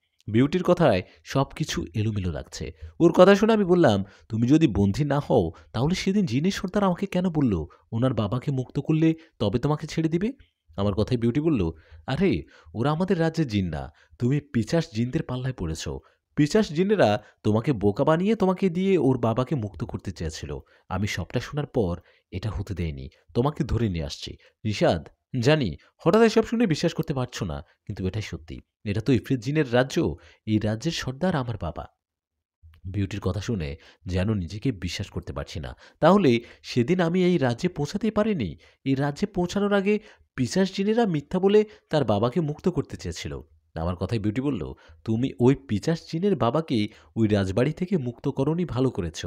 উনি খুব খারাপ জিন। উনি মুক্ত হলে সবার অনেক ক্ষতি করবে। তুমি এখানে বসো। আমি আমার জিন মা বাবাকে ডাকছি।" এই বলে বিউটি চলে গেল ভিতরে। ও ভিতরে যাবার কিছুক্ষণ পর আবার চলে আসলেন। সাথে আসলেন ওর জিন মা বাবা। ওদেরকে দেখে আমি সালাম দিয়ে দাঁড়িয়ে রইলাম। আমার সালামের উত্তর দিয়ে বিউটির বাবা বললেন, "বসো বাবা, তোমার ব্যাপারে বিউটি আমাকে সব বলেছে। তোমরা একে অপরকে পছন্দ করো, ভালোবাসো। আমি এই ইফরিত গোত্রের জিনেদের সর্দার। বিউটি আমাদের সন্তান। এটা শুনে হয়তো অবাক হয়েছ। হয়তো তোমার মনে অনেক প্রশ্ন, তাই না? আমি তোমার সব প্রশ্নের উত্তর দেই। তার আগে বলি, বিউটি কিভাবে তোমাদের মানুষ সমাজে গেল। একদিন বিউটিও তার ছোট বোন পাখির রূপে খেলা করছিল তোমাদের দুনিয়াতে। সময়টা ছিল তখন রাতের বেলা।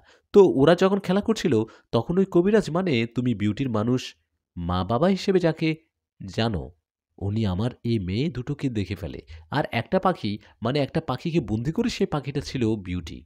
ওই কবিরাজ বিউটিকে বন্দি করার পর ওনার সাথে বাড়িতে নিয়ে যায়। এই খবর আমি পাওয়ার পর ওনার সাথে দেখা করি আর বলি, "আপনি যাকে বন্দি করছেন সেটা আমার মেয়ে। আপনি দয়া করে আমার মেয়ের কোনো ক্ষতি করবেন না। ওকে ছেড়ে দিন।" কিন্তু উনি আমার কথায় বলেন, "এই বাচ্চাটিকে আমার অনেক ভালো লেগেছে। আমাদের তো কোনো সন্তান নেই। আমরা ওকে আমাদের কাছে লালন-পালন করব।" কিন্তু এতে আমি কোনোভাবেই রাজি হই না। আমি জিন সর্দার। আমার মেয়ে বন্দি থাকবে মানুষের কাছে? আমি আমার মেয়েকে ওর কাছ থেকে ছাড়ানোর অনেক চেষ্টা করেছি, কিন্তু পারিনি। আমি ওনাকে অনেক ভয়ও দেখিয়েছি, কিন্তু তবুও ওরা বিউটিকে আমাকে দিয়ে দেয়নি, ওদের কাছে রেখে লালন পালন করতে থাকে। বিউটি তখন ছোট ছিল বলে আমি বড় কোনো অ্যাকশন নিতে পারিনি। এখন ওর বয়স ২১ বছর। আর সেদিন তোমরা নদীর পাড়ে আসায় আমি সুযোগ পাই। সেটা ছিল জিনদের এরিয়া। বিউটি সেখানে আসায় ওর সব বন্ধনই কেটে যায়। আর বিউটিকে আমরা আবার আমার কাছে নিয়ে আসি। বিউটি আমার মেয়ে, ওকে জোরপূর্বক বন্দি করে রাখা হয়েছে। আমি চাইলে ওই কবিরাজকে এখনই শেষ করে দিতে পারি, কিন্তু বিউটির জন্য তা করি না। কেননা হাজার হলেও ওরা বিউটিকে মা-বাবার আদরে বড় করেছে। তাই আমি ওদের ক্ষমা করে দিয়েছি।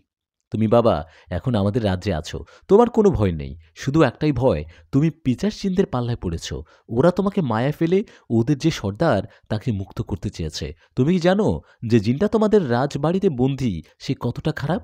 তা প্রায় ১০০ বছর আগের কথা। ও পিশাচ জিনটা তোমাদের রাজ্য থেকে ছোট বাচ্চাদের ধরত আর তার রক্ত খেয়ে তাকে মেরে ফেলত। রাজ্য থেকে একের পর এক বাচ্চার মৃত্যু হওয়ায় সবাই রাজামশাইকে বিষয়টা জানায়। সব শুনে রাজামশাই একটা তান্ত্রিককে দিয়ে সে পিশাচ জিনের সর্দারকে একটা বক্সে বন্দি করে মাটির নিচে পুঁতে রাখে। ও খুব খারাপ জিন। ও যদি আবার কোনোভাবে মুক্ত হয় তাহলে আবারও অত্যাচার শুরু করবে মানুষের উপর। বিউটির জিন বাবার মুখে কথাগুলো শুনে সবকিছু খোলামেলাভাবে বুঝতে পারলাম। ওনার মুখে সব শুনে বুঝলাম আমি এই ঘটনাগুলোর একটা অন্যরকম পাল্লায় পড়ে গেলাম। সব শুনে এটা বললাম আমি। আমি বললাম, "আমি বুঝতে পারছি আল্লাহ যা করে ভালোর জন্য করে। আমি একটুর জন্য ওই পিশাচ জিনকে মুক্ত করিনি। আপনাদের উসিলায় বেঁচে গেছি। বিউটি, আমি বাড়িতে যাব। আমাকে বাড়িতে রেখে আসো।" আমার কথায় বিউটি জিন মা-বাবা বললেন, "বাড়িতে যাবে। এখানে আরো ২-১ দিন থাকো। তারপর না হয় যেও।" উনাদের কথায় আমি বললাম, "আসলে মা-বাবা তো আমার জন্য চিন্তা করবেন। আজকে আমাকে রেখে আসুন। আমি অন্য কোনো এক সময় আসব।" আমার কথায় বিউটির বাবা বললেন, "ঠিক আছে, তোমার জন্য খাবার নিয়ে আসছি। খেয়ে তারপর চলে যেও।" কথাটা বলে চলে গেলেন উনি। ওরা চলে যাওয়ার পর বিউটি আমার পাশে বসে আমার দিকে তাকিয়ে বললেন, "নিশাদ, তুমি আমাকে ভুলে যাবে না তো? আমি এখন একটা পরী। তুমি আমাকে ভুলবে না বলো? আমি তোমাকে অনেক ভালোবাসি।" বিউটির কথায় ওকে বললাম, "তুমি পরী হও আর যাই হও, আমি তোমাকে ভালোবাসি। আর ভালোবাসতেই থাকবো। আমি বাড়িতে চলে যাচ্ছি। তুমি আমার সাথে দেখা করতে আসবে তো?"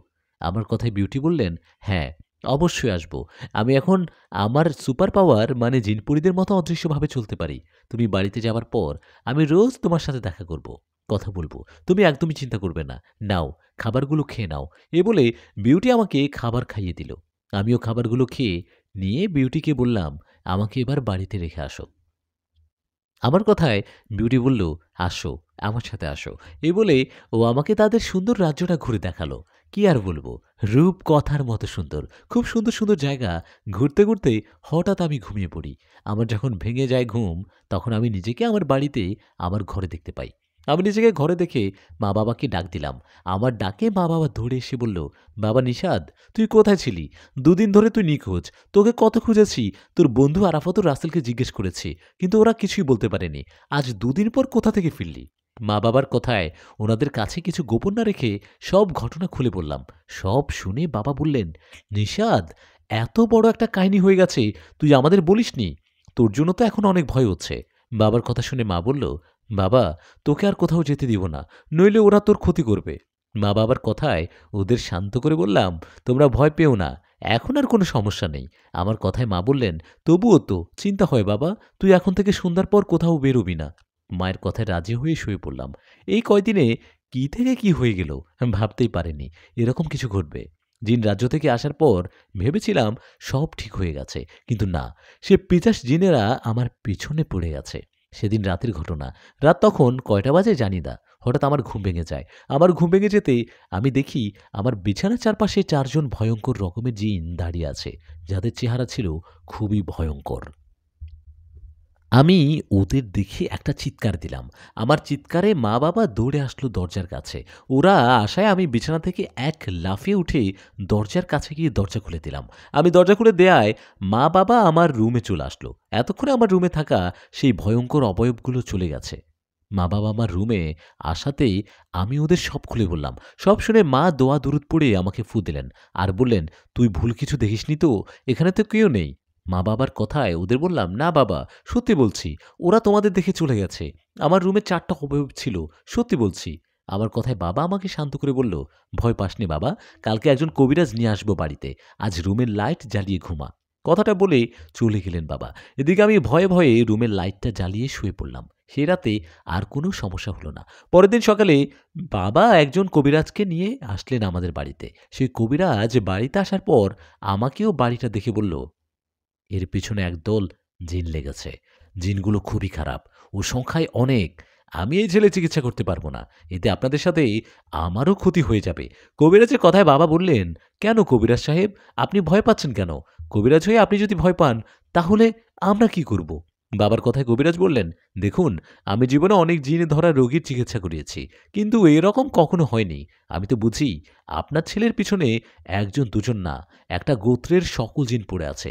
ওরা যে কি চায় সেটা জানি না। শুধু এটা জানি সামনে ভয়ংকর কিছু অপেক্ষা করছে। আমি তো এই কাজটা করতে পারবো না। এতে আমার প্রাণের ঝুঁকি আছে। আপনারা বরং আমার থেকে বড় কোনো কবিরাজকে ডাকুন। এই বলে উনি চলে গেলেন। কবিরাজ চলে যাবার পর মা-বাবা সহ আমার মধ্যে আরো ভয় ঢুকে গেল। আমি জানি এরা ওই পিশাচ জিনেরা। কবিরাজ চলে যাবার পর সেদিন রাতের বেলা বিউটি আমার কাছে আসে। বিউটিকে দেখে আমি বলে উঠি, বিউটি, তুমি আসছো? আমি তো তোমাকেই স্মরণ করতে চাইলাম। একটা সমস্যা হয়ে গেছে। আমার কথায় বিউটি বলল, কি সমস্যা? বলতে হবে না। আমি খবর পেয়েছি। আমি ওই পিশাচিনীরা খবর পেয়েছি যে তোমার পিছু নিয়েছে। নিষাদ, তুমি ভয় পেও না। আমি বেঁচে থাকতে ওরা তোমার কিছু করতে পারবে না। বিউটির কথায় আমি বললাম, ভয় পাবো না তো কি করব বলো? আজকে সকালে বাবা একজন কবিরাজকে নিয়ে আসছে। সেই কবিরাজ বলল, উনি কিছু করতে পারবে না। আর আমার সামনে ভয়ংকর কিছু নাকি অপেক্ষা করছে। এখন তুমি বলো, এইসব কথা শুনলে ভয় লাগে না? আমার কথা জবাবে বিউটি বলল, আমি বুঝতে পারছি। কবিরাজ কি বলে বলুক। আমি আজকে বাবার সাথে কথা বলবো। বাবা যেন ওই পিশাচ গোত্রের সর্দারের সাথে কথা বলে।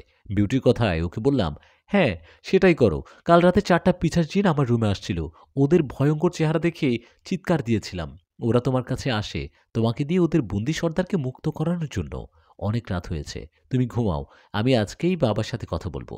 কথাটা বলে আমার সাথে আরো কিছু কথা বলে চলে গেল বিউটি।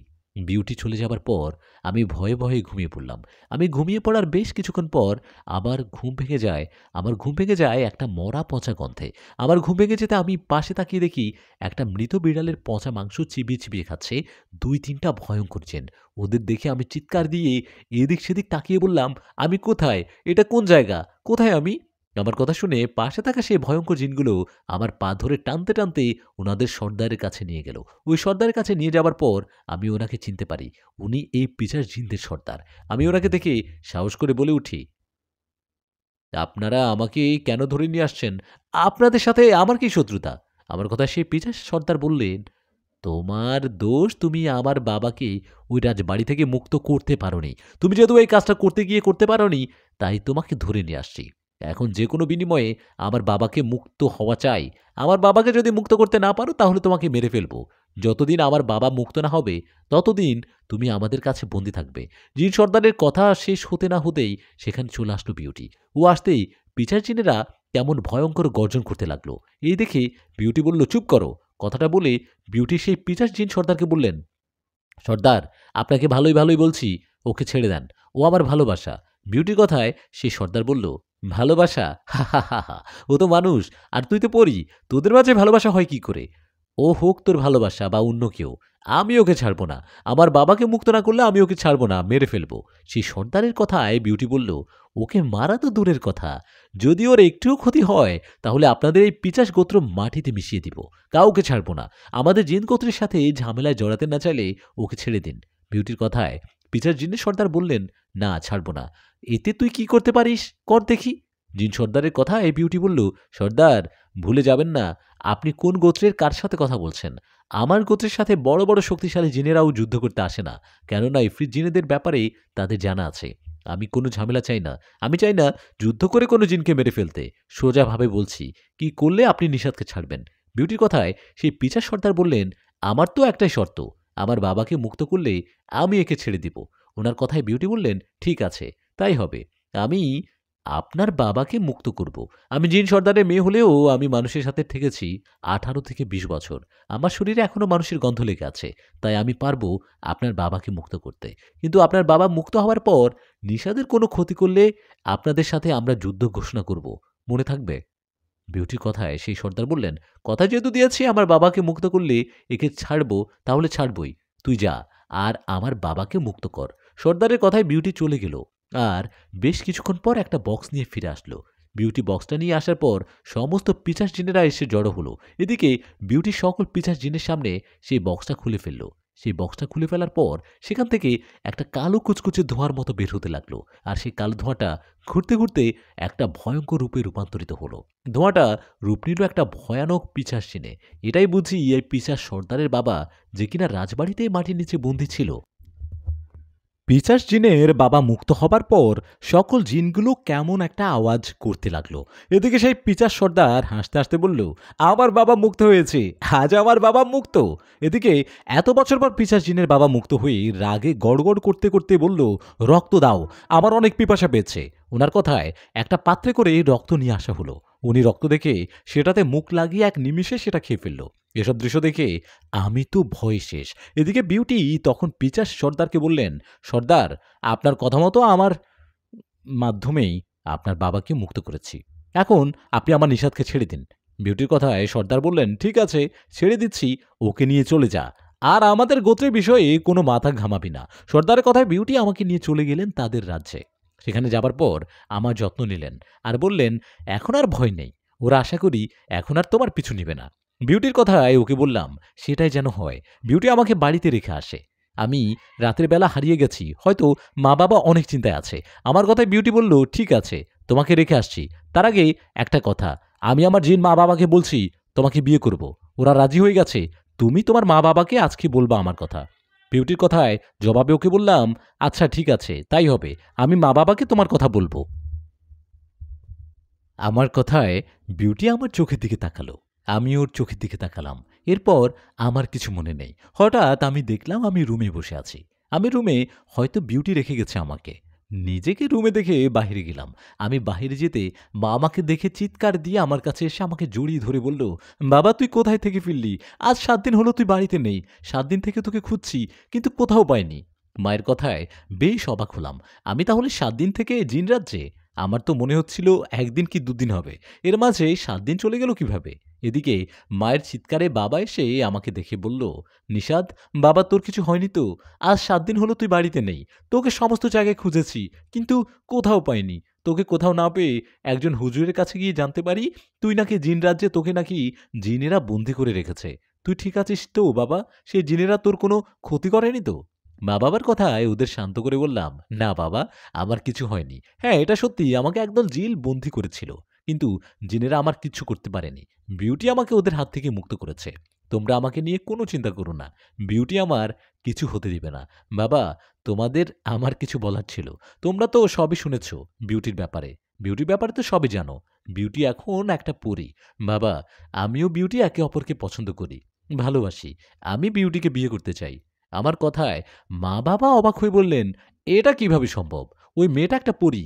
ও মানুষ হলে না হয় ভেবে দেখতাম। না, এটা কোনোদিন কোনোভাবেই মানা যায় না। আমরা মানি না। আমরা একটা পরীর সাথে আমার ছেলের বিয়ে দিব না। বাবার কথায় আমি বললাম, আরে বাবা, ও তো অনেক বছর মানুষের সাথে ছিল। ওর মাঝে মানুষের আচার আচরণ কথাবার্তা সব আছে। আমি ওকে পছন্দ করি বাবা। আমার কথা জবাবে বাবা বললেন, পছন্দ করতি, তাহলে কোন মানুষকে করছি? আমি কোনোভাবে এটা মানি না, মানব না। বাবার কথায় মা বললেন, তোর বাবা তো ঠিকই বলছে নিশাত, একটা পরীর সাথে বিয়ে হোক, এটা কোনো মা বাবা চায় না। চাই কি বল? মায়ের কথা শেষ হতে না হতে বাবা বললেন, ওই মেয়ের কথা ভুলে যা, আমরা তোকে অন্য কোথাও বিয়ে দিব। এখন ঘরে যা। মা বাবার কথায় মন খারাপ করে ঘরে চলে গেলাম।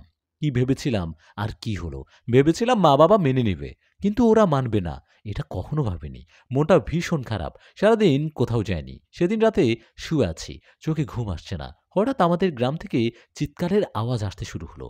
একজন দুজনের চিৎকার না, অনেক মানুষের চিৎকার। এত মানুষের চিৎকার শুনে বাইরে গিয়ে জানতে পারলাম দুজন লোক ভয়ঙ্করভাবে মরে পড়ে আছে। দুজন মানুষ মারা যাওয়ায় গ্রামের মধ্যে শোকের ছায়া পড়ে গেল। কেন এরকমটা হলো? কেউ ওদের মারল, কেউ জানে না। এমনিতে মন খারাপ, তার উপর দুজন মারা গেল। এরকম খবর শুনে আবারও বাড়িতে এসে শুয়ে পড়লাম। পরের দিন সকালে উঠে আমি যা শুনলাম, সেটা শোনার পর আশা করিনি আমি এরকম কিছু একটা। আমি শুনলাম গতরাতে ২ জন না, মোট ৭ জন মানুষ মারা গেছে। সবার মৃত্যু ছিল অস্বাভাবিক। মারা যাওয়ার পর তাদের চেহারা দেখে মনে হচ্ছিল ভয়ঙ্কর কিছু দেখে মারা গেছে ওরা। একটা গ্রাম থেকে ৭ জন মারা গেলে কেমন অবস্থা হবে বলুন? গ্রামের মধ্যে কান্নাকাটির রোল পড়ে গেল।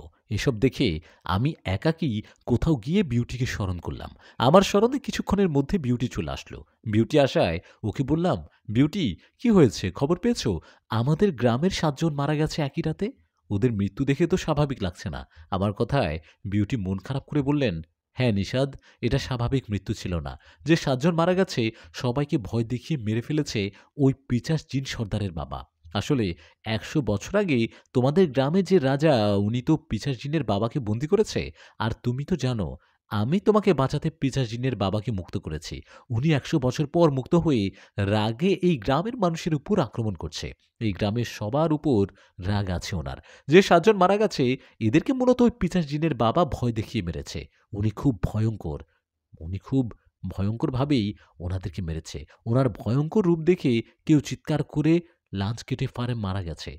কেউ বা ভয়ে কাঁপতে, কাঁপতে মারা গেছে।" বিউটির কথায় উঠে বললাম, "এমন তো কথা ছিল না। উনি কেন এমনটা করছে?" আমার কথায় বিউটি বলল, "হ্যাঁ, উনি কথা দিয়ে কথা রাখেননি। আমি এখনই বাবাকে নিয়ে যাব ওদের কাছে। তুমি আজ রাতে সাবধানে থাকবে। গ্রামের সবাইকে সাবধানে থাকতে বলবে।" এই বলে চলে গেল বিউটি। ও চলে যাবার পর আমি আবারও গ্রামে ফিরে আসলাম। গ্রাম থেকে ৭ জন মারা গেছে। সবার মাঝে শোকের ছায়া। আপনজন হারানোর কষ্টে অনেকে ভেঙে পড়েছে। তাই বলে নিয়মের বাইরে যাওয়া যায় না। গ্রামে যারা, যারা মারা গেছে সবাইকে একসাথে করা হলো। আর গ্রামের সবাই মিলে ওদের জানাজা শেষে মাটি দেয়া হলো। ওদের মাটি দেওয়ার পর গ্রামের সবাই একসাথে হয়ে আলোচনা করতে লাগলেন। সবাই বলাবলি করতে লাগলেন, যারা মারা গেছে কারো মৃত্যু কিন্তু স্বাভাবিক না। এখানে ভুতুড়ে কোনো বিষয় আসছে নিশ্চয়ই। এদিকে তখনই গ্রামের একজন বললেন, "হ্যাঁ, এখানে ভুতুড়ে কোনো বিষয় আছে নিশ্চয়ই। আমরা একজন কবিরাজকে নিয়ে আসি। দেখি উনি কি বলে।" কথা মতো সবার মতে সেটাই করা হলো। একজন কবিরাজকে নিয়ে আসা হলো গ্রামে। সেই কবিরাজ গ্রামের মাটিতে পা রাখতেই বলে উঠল, "সর্বনাশ! আপনাদের গ্রামে কার ছায়া পড়েছে? এ তো কাউকে ছাড়বে না।" কবিরাজের কথায় সবাই ওনাকে জিজ্ঞেস করলেন, "কবিরাজ সাহেব, আপনি কার কথা বলেন? খুলে বলুন তো আসল ঘটনা।" সবার কথায় কবিরাজ বলেন, "তা প্রায় ১০০ বছর আগে এই গ্রামের রাজামশাই একটা পিশাচ জিন সর্দারকে বন্দী করেছে। আজ ১০০ বছর পর সেই জিনটা মুক্তি পেয়ে এসব করছে। ও মনে করে ওর বন্দির জন্য রাজামশাই আর এই গ্রামের মানুষ দায়ী। তাই ও আপনাদের সামনে ওর ভয়ংকর রূপে দেখা দিচ্ছে। ওর ভয়ংকর রূপ দেখে মারা গেছে সবাই।" কবিরাজের কথায় গ্রামের সকলেই ভয় পেয়ে যায়। ভয়ে ভয়ে সবাই বলেন, "তাহলে এখন উপায় কি? ওই পিশাচ জিন তো রাতে আমাদের সামনেও আসতে পারে। তখন কি হবে?" সবার কথা জবাবে কবিরাজ বললেন, "সাবধানে থাকতে হবে। সবাই শুনুন, জীবন বাঁচাতে চাইলে আজ থেকে সন্ধ্যার পর কেউ বের হবেন না। রাতে যত কাজ থাক কেউ বের হবেন না। খুব দরকারি কাজ হলে লাইট হাতে ২-৩ জন একসাথে বের হবেন। আমি দেখি কিছু করতে পারি কিনা। আমি চলে যাচ্ছি। আমি আমার বাড়ি থেকে যা করার করব। আপনারা যে যার বাড়িতে চলে যান আর যা যা কাজ আছে দিনের বেলায় সেরে ফেলেন।" কবিরাজের কথায় সবাই চলে গেলেন। এদিকে তখন কবিরাজ আমাকে ইশারা দিয়ে বলল, "এদিকে আসো।" ওনার ইশারায় ওনার কাছে যেতে উনি হাঁটতে, হাঁটতে বলল, "তুমি কি ভাবছো আমি কিছু জানি না? আমি সব জানি। এই যে এত সব কাহিনী, এগুলো কিন্তু শুরু হয়েছে তোমার জন্য। তুমি এসবের পিছনে দায়ী। আমি কিন্তু তোমার বিষয়ে জেনেও কাউকে কিচ্ছু বলিনি। আমি যদি বলতাম তোমার কারণে ওই পিশাচ জিনের বাবা মুক্ত হয়ে গ্রামের সবার ক্ষতি করছে, তাহলে গ্রামের সবাই তোমাকে আর তোমার মা-বাবাকে দোষ দিতেন। গ্রাম থেকে বের করে দিতেন। আমি কবিরাজ। আমার সাথে থাকা জিনের মাধ্যমে সব জেনেছি। তুমি যেহেতু এটা শুরু করেছ, তুমি শেষ করো। তুমি তোমার কাছে আসা পরীকে বলো, ও যেন ওর বাবাকে বলে এই পিশাচ জিনের বিচার করে শাস্তি দেয়।" কবিরাজের কথায় ওনাকে বললাম, "আমি অলরেডি বলে দিয়েছি। আমার কাছে যে পরী আসে ওর নাম বিউটি। বিউটি বলেছে ওর বাবাকে নিয়ে কথা বলবে পিশাচ জিনটার সাথে। আপনাকে অনেক ধন্যবাদ আমার কথাটা গোপন রাখার জন্য।" আমার কথায় কবিরাজ বললেন, "ঠিক আছে, গ্রামের সবার মতো তুমি আর তোমার পরিবার সাবধানে থেকো।" এই বলে চলে গেলেন উনি। কবিরাজ চলে যাবার পর আমিও চলে গেলাম বাড়িতে। ওদিকে বিউটি তার রাজ্যে যাবার পর ওর বাবাকে সব ঘটনা খুলে বলে। সব শুনে বিউটির বাবা কিছু জিনকে সাথে নিয়ে চলে আসে এই পিশাচ জিন সর্দারের কাছে। বিউটির বাবা পিশাচ সর্দারের কাছে আসার পর ওনাকে বলে, "আপনি কথা দিয়ে কথা রাখলেন না কেন? আপনাকে বন্দি থেকে মুক্ত করা হয়েছে। আপনি মুক্ত হয়ে ওই গ্রামের ৭ জন মানুষকে ভয় দেখিয়ে মেরে ফেললেন কেন?" বিউটির বাবার কথায় পিশাচ জিন সর্দার, যিনি সবাইকে মেরেছেন, উনি বলে, "আমি ওই গ্রামের মানুষ আর ওই গ্রামের রাজার জন্য বন্দী ছিলাম ১০০ বছর। আমি বন্দী থাকা অবস্থায় প্রতিজ্ঞা করেছিলাম কখনো মুক্ত হলে এই রাজা ও গ্রামের কাউকে আমি ছাড়ব না। আজ ১০০ বছর পর মুক্ত হয়েছি। ওই রাজা আর বেঁচে নেই, তার বংশেরও কেউ বেঁচে নেই। কিন্তু গ্রামবাসী তো আছে, গ্রামবাসীর কোনো বংশ রাখব না। আমি ওদের ছাড়ব না, সবাইকে মেরে ফেলব। উনার কথায় বিউটির বাবা বলেন, যতটুকু করেছেন এখানেই থেমে যান। শেষবারের মতো বলছি, ওই গ্রামের যদি আরেকটা মানুষেরও ক্ষতি হয়, তাহলে আপনাদের সাথে আমাদের যুদ্ধ ঘোষণা করব। বিউটির বাবার কথায় ওই পিশাচ-চিনটা বিকট শব্দে হাসি দিয়ে বলল, ভয়? ভয় দেখাচ্ছেন আমাকে? ভুলে যাবেন না, আপনার মতো আমিও একজন জিন সর্দার। আপনি ইফরিত জিন হতে পারেন, তবুও আমি আপনাকে ভয় পাই না। আমাকে হুমকি না দিয়ে চলে যান এখান থেকে। আমার যা ভালো মনে হয় সেটাই করব। মানুষের হয়ে গোলামি করতে আসবেন না। পিশাচ জিন সর্দারের কথায় বিউটির বাবা সেখান থেকে চলে আসলেন। এদিকে সেদিনটা চলে গেল ভালোই ভালোই। সন্ধ্যা হতে গ্রামের সবাই যে যার ঘরের মধ্যে ঢুকে গেলেন। আমিও সন্ধ্যার পর রুমের দরজা দিয়ে শুয়ে রইলাম ঘরের ভিতর। এভাবে কেটে গেল বেশ খানিকটা সময়। সবাই ভয়ে ভয়ে আছে, কি জানি গত রাতের মতো আজও কিছু হয় কিনা। ওই পিশাচ জিনটা কথা শোনার মতো জিন না, ও অনেক খারাপ। আমার মন বলে ও আবার আসবে। আমার ভাবনা মতো সেটাই হলো। সেদিন রাতেও আমি গ্রাম থেকে একটা চিৎকারের আওয়াজ শুনি। সেই চিৎকারের আওয়াজ শুনে আমি বাহিরে যাব, ঠিক তখনই বিউটি আমার রুমে আসলেন। বিউটি এসে আমাকে বলল, বাইরে যাবে না, যা হবার হবে। বিউটির কথায় ওকে বললাম, একজনের চিৎকার শুনলাম। আমার কথার জবাবে বিউটি বলল, হ্যাঁ, ঠিকই শুনেছ, আজকেও একজনকে মেরে ফেলেছে সেই পিশাচ জিন সর্দার। কিন্তু ওর শেষ রক্ষা হয়নি। সেই পিশাচ জিনটাকে আমার বাবাও তার সৈন্যরা ধরে মেরে ফেলছে। কি সত্যি? বিউটি বলে যে, হ্যাঁ, তোমরা এখন কেউ বাইরে বের হবে না। পিশাচ জিনটা মারা যাবার কারণে ওর ছেলে আর বাকি সৈন্যরা এসে তোমাদের উপর হামলা করতে পারে। তাই যত যাই হোক, রাতে কোথাও বের হবে না। কথাটা বলে চলে গেলেন বিউটি। এদিকে বিউটি আমার কাছে আসাটা অন্য রুম থেকে দেখে ফেললেন মা ও বাবা। ওরা এটা দেখে আমাকে বলেন, কে ছিল ওটা? কি ওই সেই পরীটা? বাবার কথায় ওনাকে বললাম, হ্যাঁ বাবা, ও সেই পরী। পরী বলল, সেই পিশাচ জিনকে ওর বাবা আর তার সৈন্যরা মেরে ফেলেছে। এখন আর কোনো ভয় নেই, এখন শুধু সকাল হবার অপেক্ষা। আমার কথায় রাতে মা বাবাকে আমাকে কিছু বললেন না। এভাবে ভয়ের মাঝে কেটে গেল রাতটা। পরের দিন সকাল হতেই আমরা সবাই দেখলাম কিছু মরা কাক মাটিতে পড়ে আছে। মরা কাকগুলো দেখে আমি বুঝতে পারলাম এগুলো নিশ্চয়ই সেই পিশাচ জিনগুলো। গতরাতে একজন মারা গেছে, তাই সবাই ওনার কাছে গিয়ে জড়ো হয়েছে। আমিও গেছিলাম সেখানে। আমি যখন সবার মাঝে, তখন দূর থেকে বিউটি আমাকে ইশারা দিয়ে ওর কাছে যেতে বলে। বিউটির ইশারায় ওর কাছে যেতে ও বলে, নিষাদ, আমার বাবাও তার সৈন্যরা কিন্তু পিশাচ জিনকে মেরে ফেলেছে। এখন ওর যে ছেলে, যে বর্তমান পিশাচ জিনদের সর্দার, সে কিন্তু খুব রেগে আছে। এখন বড় কোনো ধরনের আক্রমণ হতে পারে। আমাদের উপর তো এত সহজে আক্রমণ করতে পারবে না। তোমরা সাবধানে থাকো, বিশেষ করে তুমিও তোমার পরিবার। পিশাচ জিনটা তোমাদের গ্রামের মানুষের জন্য ওর বাবাকে হারিয়েছে। বাবা হারানোর কষ্টে তোমাদের গ্রামের সবার উপর আক্রমণ করবে। তাই নিজে সাবধান হও ও সবাইকে সাবধান করো। বিউটির কথায় ওকে বললাম, ঠিক আছে, করব। একের পর এক ঝামেলা লেগেই আছে।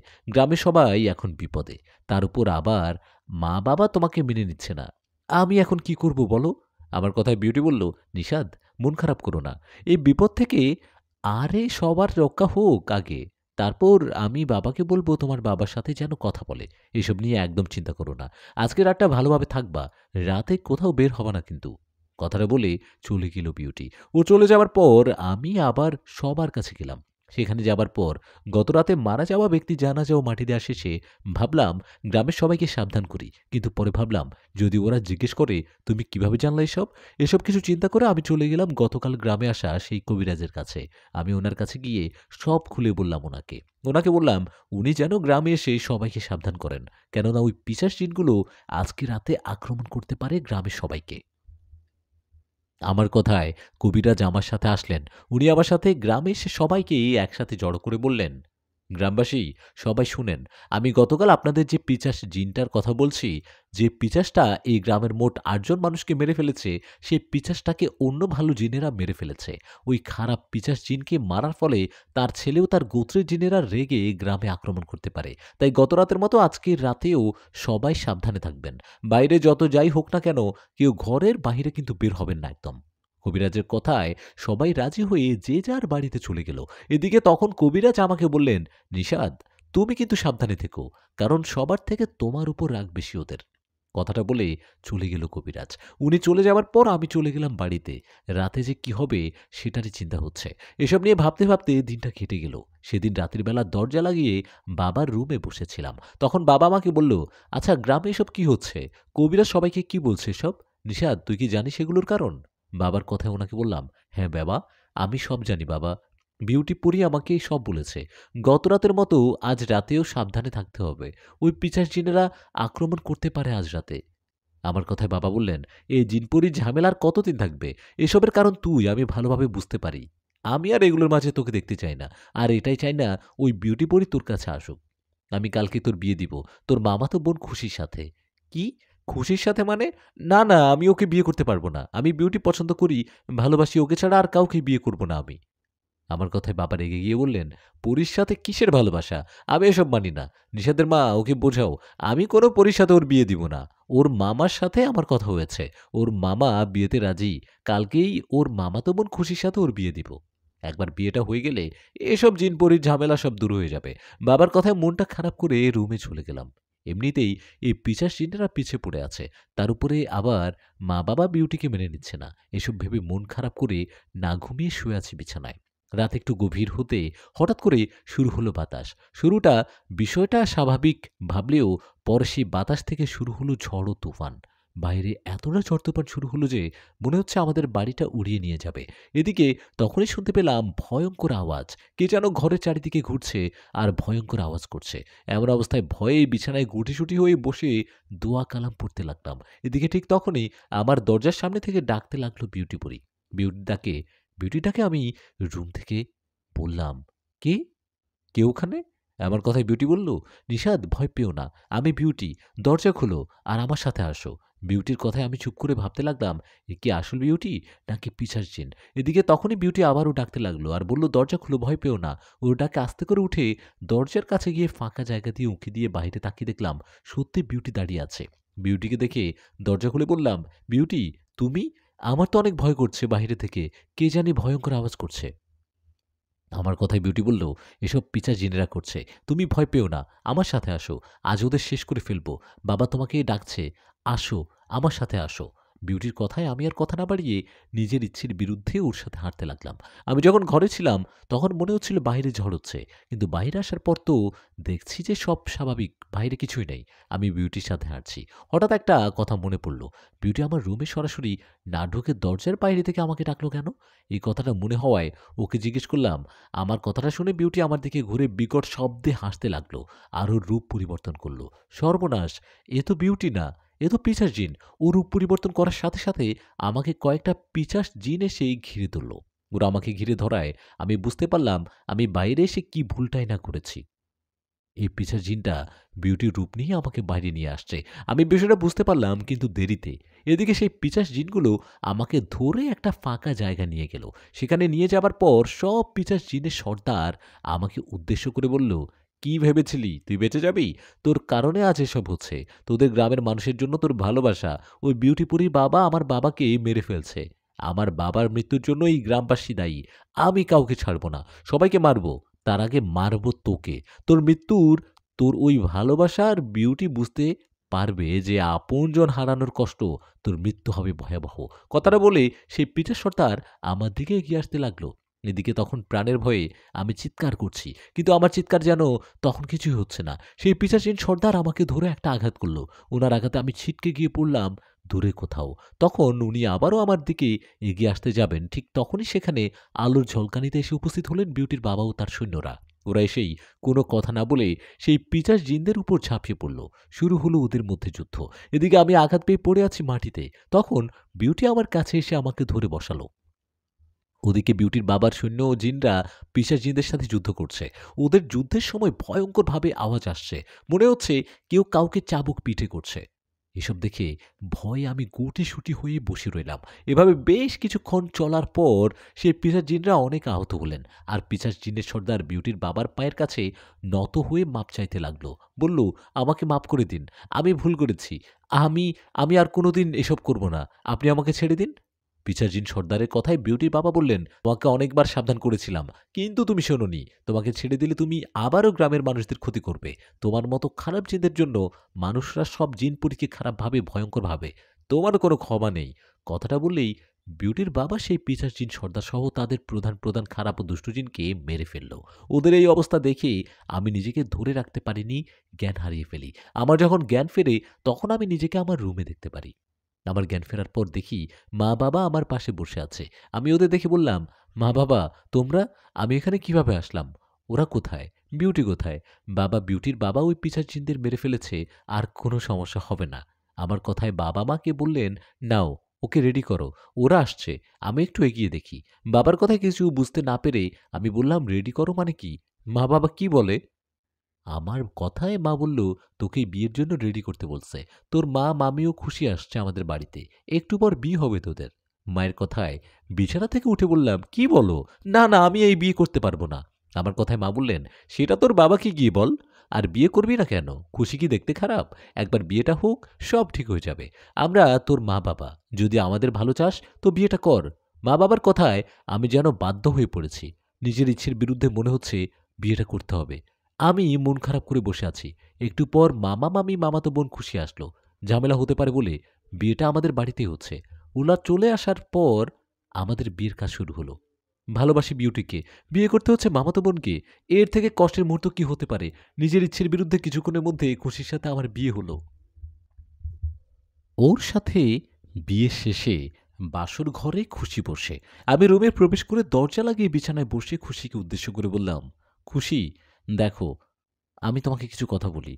আসলে অনেক সময় আমরা না চাইলেও আমাদের ইচ্ছের বিরুদ্ধে সেটা করতে হয়। তোর সাথে আমার বিয়েটা ঠিক সেই রকম। আমি তোকে বিয়ে করতে চাইছি না। চাইনি। মা-বাবা জোর করে তোর সাথে আমার বিয়ে দিয়েছে। তোকে তো আমার বোন লাগে। তাছাড়াও আমি একজনকে ভালোবাসি।" আমার কথায় খুশি আমার দিকে তাকিয়ে বললেন, "ভালোবাসো? কাকে ভালোবাসো? আমাদের তো বিয়ে হলো। এখন ওকে ভুলে যাও।" না, আমি কখনো ওকে ভুলতে পারব না। আমি বিউটিকে অনেক ভালোবাসি। বিউটিকে ছাড়া কাউকে বউ হিসেবে মানতে পারব না। তুমি শুয়ে পড়ো, আমি নিচে শুবো। আমার কথায় খুশি মুচকি একটা হাসি দিয়ে বলল, আমার দিকে তাকিয়ে কথা বলো। না, আমি তোর দিকে তাকাতে চাইব না। আরে বাবা, একবার তো তাকাও। ওর কথায় ওর দিকে তাকিয়ে চমকে উঠলাম। বুকের মাঝে ধুক করে উঠল। আরে বিউটি, তুমি এখানে? খুশি কোথায়? ওকে কোথায় রেখে আসলা? ওর কিছু করনি তো? দেখো, ওর কোনো দোষ নেই। সবাই জোর করে আমাদের বিয়ে দিয়ে দিয়েছে। আমার কথায় বিউটি বলল, আরে বোকা, তোমার বিয়ে খুশির সাথে হয়নি, আমার সাথে হয়েছে। আমি এতক্ষণ খুশির রূপ নিয়েছিলাম। কি? সত্যি নাকি? তুমি মিথ্যে বলছো না তো? বিউটি বলে, আরে না বোকা, সত্যি আমার সাথে বিয়ে হয়েছে তোমার। হ্যাঁ, এটা ঠিক, তোমার বিয়ে খুশির সাথে হওয়ার কথা ছিল। পরে আমার মা-বাবা তোমার মা-বাবার কাছে এসে বুঝিয়ে বলেছে। মা-বাবা তোমার মা-বাবাকে বলেছে, দেখুন বিউটি আমাদের মেয়ে। আমরা জিন জাতি, আপনারা মানুষ। আপনাদের সাথে আমাদের বিয়ে বা প্রেম হয়তো হারাম। এসব জেনেও আমি কেন রাজি হয়েছি জানেন? কেননা আমার মেয়ে বিউটি মানুষদের সাথে ছিল অনেক বছর। মানুষের আচার-আচরণ ওর মাঝে জড়িয়ে আছে। ও মানুষদের সাথে থাকতে, থাকতে এখন আর জিনদের রাজ্যে থাকতে পারে না। আপনারা আপনাদের ছেলের সাথে আমার মেয়ের বিয়ে দিলে খুশি হতাম। ওরা একে অপরকে ভালোবাসে। আমার মেয়ে আপনাদের সাথেই থাকবে। মাঝে মধ্যে আমাদের এসে দেখতে যাবে। আমরা আমাদের মেয়েকে অনেক ভালোবাসি। ও দীর্ঘদিন আমাদের সাথে ছিল না। একটা দুর্ঘটনায় সে আমাদের থেকে বিচ্ছিন্ন হয়ে আপনাদের মানবজাতির সাথেই তার জীবনযাপন হয়েছে। পরে আমি আমার মেয়েকে খুঁজে পাই। আমি যদি জিনের সর্দার হয়ে আমি আমার মেয়ের ভালোবাসা একটা মানবজাতির সাথে, আপনার ছেলের সাথে মেনে নিতে পারি, তাহলে আমার মেয়ে তো মানুষের সাথে দীর্ঘদিন ছিল। মানুষের আচার-আচরণ, গন্ধ, কালচার সবকিছু সে রপ্ত করেছে। তাহলে আপনাদের কেন আপত্তি থাকবে বলুন? আর আমার মেয়ে আপনার ছেলেকে অনেক ভালোবাসে। আপনার ছেলেও আমার মেয়েকে অনেক ভালোবাসে। তাহলে কেন তাদের ভালোবাসাটা মেনে নিতে আপনাদের এত আপত্তি বলেন? আমরা আমাদের সুন্দর সম্পর্কগুলোকে আরো সুন্দর সুমধুর করতে চাই। আমার মেয়ে আপনাদের কাছেই থাকবে। আপনাদেরকে দেখাশুনো করবে। আপনাদের মাঝেই আমার মেয়ে বেঁচে থাকবে। মাঝে, মাঝে যেটা বললাম, আমাদেরকেই শুধু একটু করে দেখতে আসবে। আর কিছুই না। দেখুন, আপনারা যদি রাজি থাকেন তাহলে বিশ্বাস করেন, আমার মেয়ে আপনাদের সাথে আপনাদের সবকিছু মিশে নিয়ে আপনাদেরকে অনেক ভালো রাখবে। আপনাদের সব কথার মাঝেই সে নিজেকে খুঁজে পাবে। এরকম কথায় তোমার সাথে আমার বিয়ে দিতে রাজি হয়েছে তারা। বিউটির মুখে এসব শুনে দরজা খুলে বাইরে গেলাম। মা-বাবার সামনে সেখানে গিয়ে দেখলাম মা-বাবা বিউটির মা-বাবার সামনে বসে গল্প করছে। আমি বাবার সামনে যেতে বাবা বললেন, "কি বাবা, এখন খুশি তো? সারপ্রাইজটা কেমন হলো?" বাবার কথায় খুশিতে আমার চোখ দিয়ে পানি চলে আসছিল। আমি খুশিতে বাবাকে জড়িয়ে ধরলাম। বাবাকে জড়িয়ে ধরার পর বাবা আমাকে বলল, "তুই আমাদের আদরের ছেলে, একটা মাত্র ছেলে। তোর কষ্ট হোক, আমরা কি সেটা চাইবো রে বোকা? বল, যা বাবা, ঘরে যা, বৌমার কাছে যা।" বাবার কথায় আবারও ঘরে চলে আসলাম। ঘরে আসায় বিউটি বলল, "কি, বিশ্বাস হলো তো এবার? এখন আর আল্লাহর রহমতে কোনো টেনশন নেই। সেই পিশাচ জিনেরা আর কেউ বেঁচে নেই। তোমাদের গ্রামে আর কোনো সমস্যা হবে না। এখন কাছে এসে বসো।" বিউটির কথায় ওর কাছে গিয়ে বসলাম। বিউটিও আমার বিয়ের মধ্য দিয়ে এই গল্পটি এখানে শেষ হলো। প্রিয় লিসেনার, কেমন লাগলো আজকের গল্পটি আপনাদের? এরকম সুন্দর ও নতুন নতুন গল্প পেতে চ্যানেলটি সাবস্ক্রাইব করুন। দেখা হচ্ছে পরের ভিডিওতে। আসসালামু আলাইকুম। আর আপনাদের যদি কোনো দিক নির্দেশনা থাকে সেটা আমাদেরকে জানাবেন। আমরা নিশ্চয়ই আমাদের ভিউয়ার্সদের, লিসেনার্সদের প্রত্যেকটা মতামতকে অনেক গুরুত্ব দিয়ে থাকি। আপনাদের প্রত্যেকটা ব্যাপার আমাদের সাথে শেয়ার করুন আর জানাবেন আপনাদের মতামত। ভালো থাকবেন আর দোয়া করবেন আমাদের সবার জন্য। আসসালামু আলাইকুম ওয়া রাহমাতুল্লাহ।